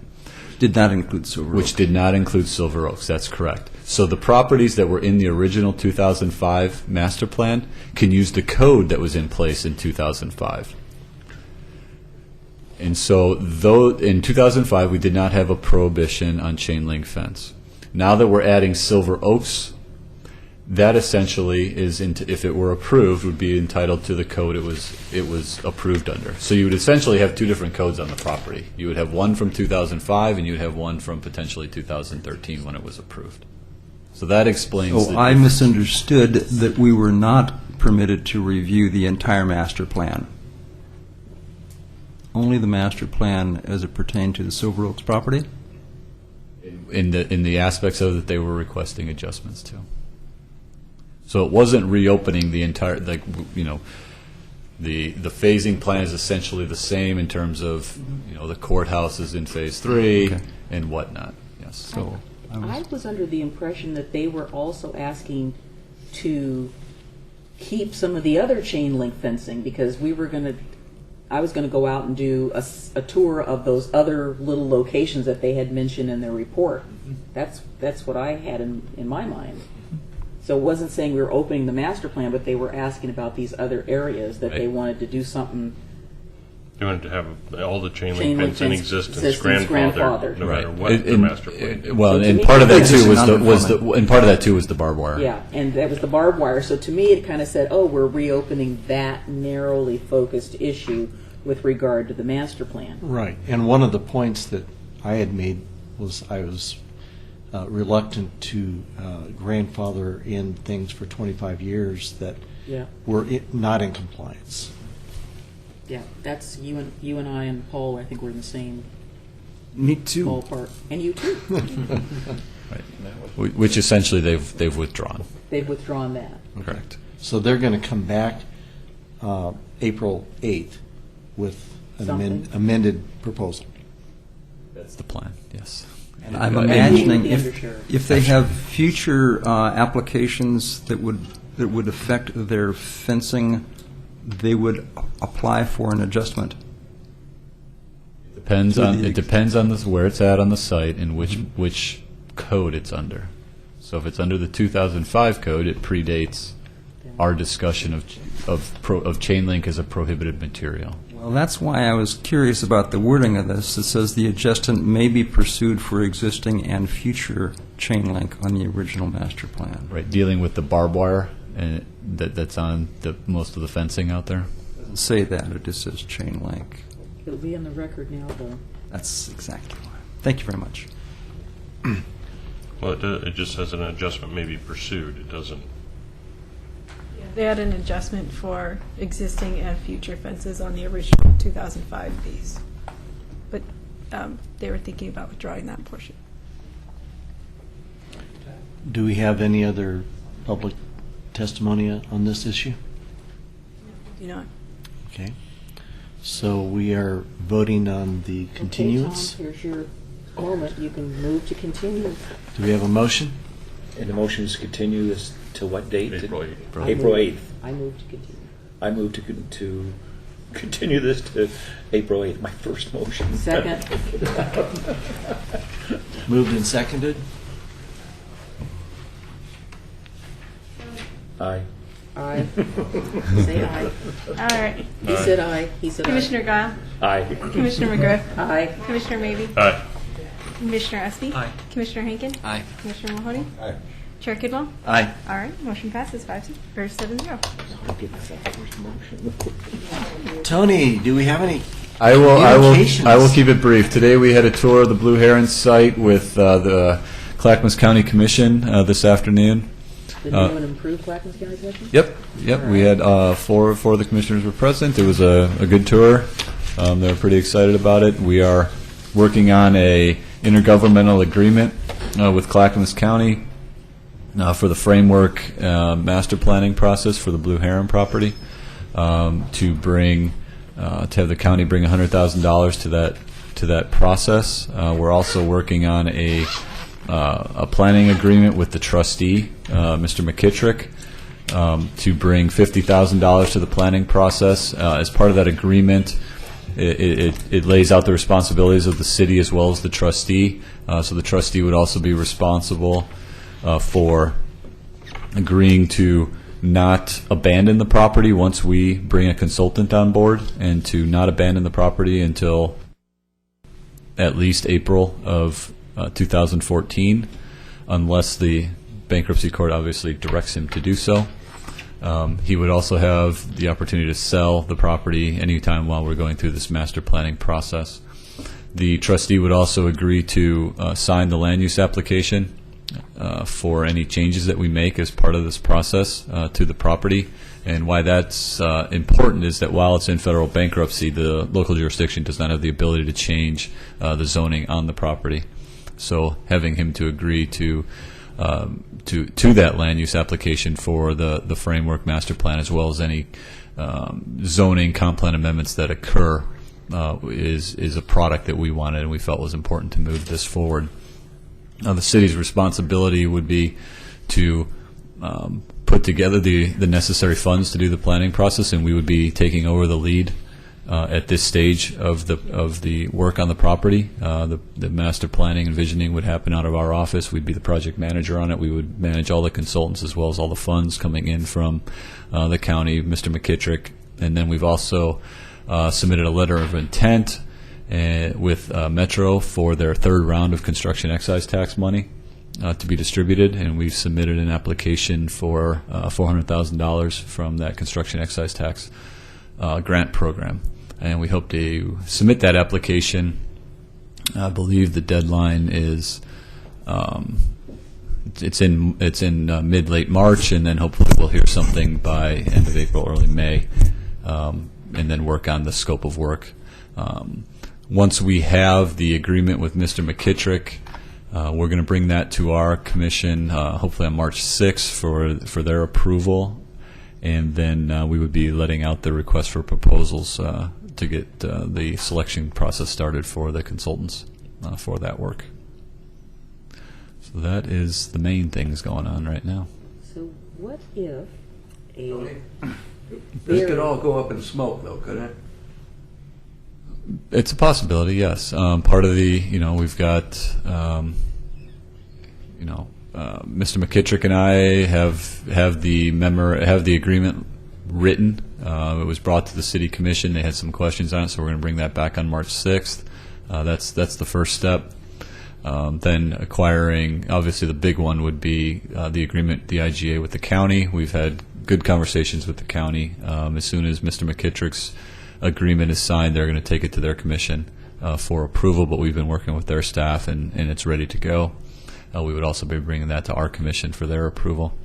Who are we working? Do we have a project manager on their side, or they would be Catherine Cromer is okay. our main contact, but we're also working with Gary Barth quite a bit. Then we would also, obviously, the main money from this is coming from the construction excise tax grant. If we don't get that, this project will not move forward, and we have the out in the contract with Mr. McKittrick to terminate the agreement should we not be able to secure adequate funds to be able to do the planning process. Obviously, multiple partners in this, and we are approaching this as a partnership, both with the county, with Mr. McKittrick. He's going to be involved, as well as Metro, in providing technical assistance on the many reports that are going to be created through this visioning master planning process. So you've got multiple government agencies, and then obviously a very robust public outreach process that will be kicking off once we have the consultant team selected and scopes written and whatnot. Mr. McKittrick is responsible to the courts? He is. And if he gets a offer on that piece of property that he can't refuse, he's responsible to go to the court and tell them, look, this is what's happened? Yes, it is. And he could conceivably accept that offer, and the ownership would pass to ownership X. That's correct. And then all of these contracts and understandings, what would their status be? We'd have to go to that person then and say, are you willing to work with us? We would renegotiate. Mm-hmm. And what we're hearing, it's been over 2 years now since the site went bankrupt. It was early February of 2011. There has been no offer made on the property. Everything that we're continuing to hear from the private side is there's a lot of unknowns still, a lot of uncertainty, and what we keep hearing is that there's got to be some type of a public-private partnership, and whether that be how far we can move the ball through this process will hopefully address some of those concerns. It's going to be a long process in terms of the amount of work that's going to be needed on that property and the investment that's going to need on that property. But right now, we don't even have a basic plan for what to do, how to do it, what it should be. And so that really is the first step here. There are some downside risks associated with this, but I think Mr. McKittrick, as the bankruptcy trustee, does see significant value in working with us on trying to deal with some of the entitlements, deal with some of the offsite impacts, deal with the public visioning and outreach that does need to occur for anyone that's going to develop that property, in terms of, we have a comprehensive plan amendment that requires anything that's a significant change of use from what's there right now needs to go through the master planning process. Well, having a master plan in place would actually make the property more likely More to valuable. be saleable. That's our impression as well. Tony, I was at the last commission meeting, and I think I'm the only one of our fellow commissioners. And there was a lot of questions from the public about missing exhibits and some wording, and you say did I hear you say that's being addressed, and you're going to bring it back to the commission on March 6th? Okay. Yep. Okay. Any other questions? Anything My else? question was who the commissioners, who didn't come, I guess. Commissioner Schrader was traveling. Oh, okay, so everybody came except Martha. We done? There's a TSP open house in this room on Wednesday. March 7th. Oh, yeah, March 7th. I was going to say, don't make it the 27th. Mr. O'Brien, yes, as he stated, there's a South End Concept Plan meeting on the Wednesday, the 27th, 6:30 to 9 at the McLaughlin Elementary School. Yep. Okay. Be there or be square. Are we done? We are Move done. to adjourn? We are adjourned.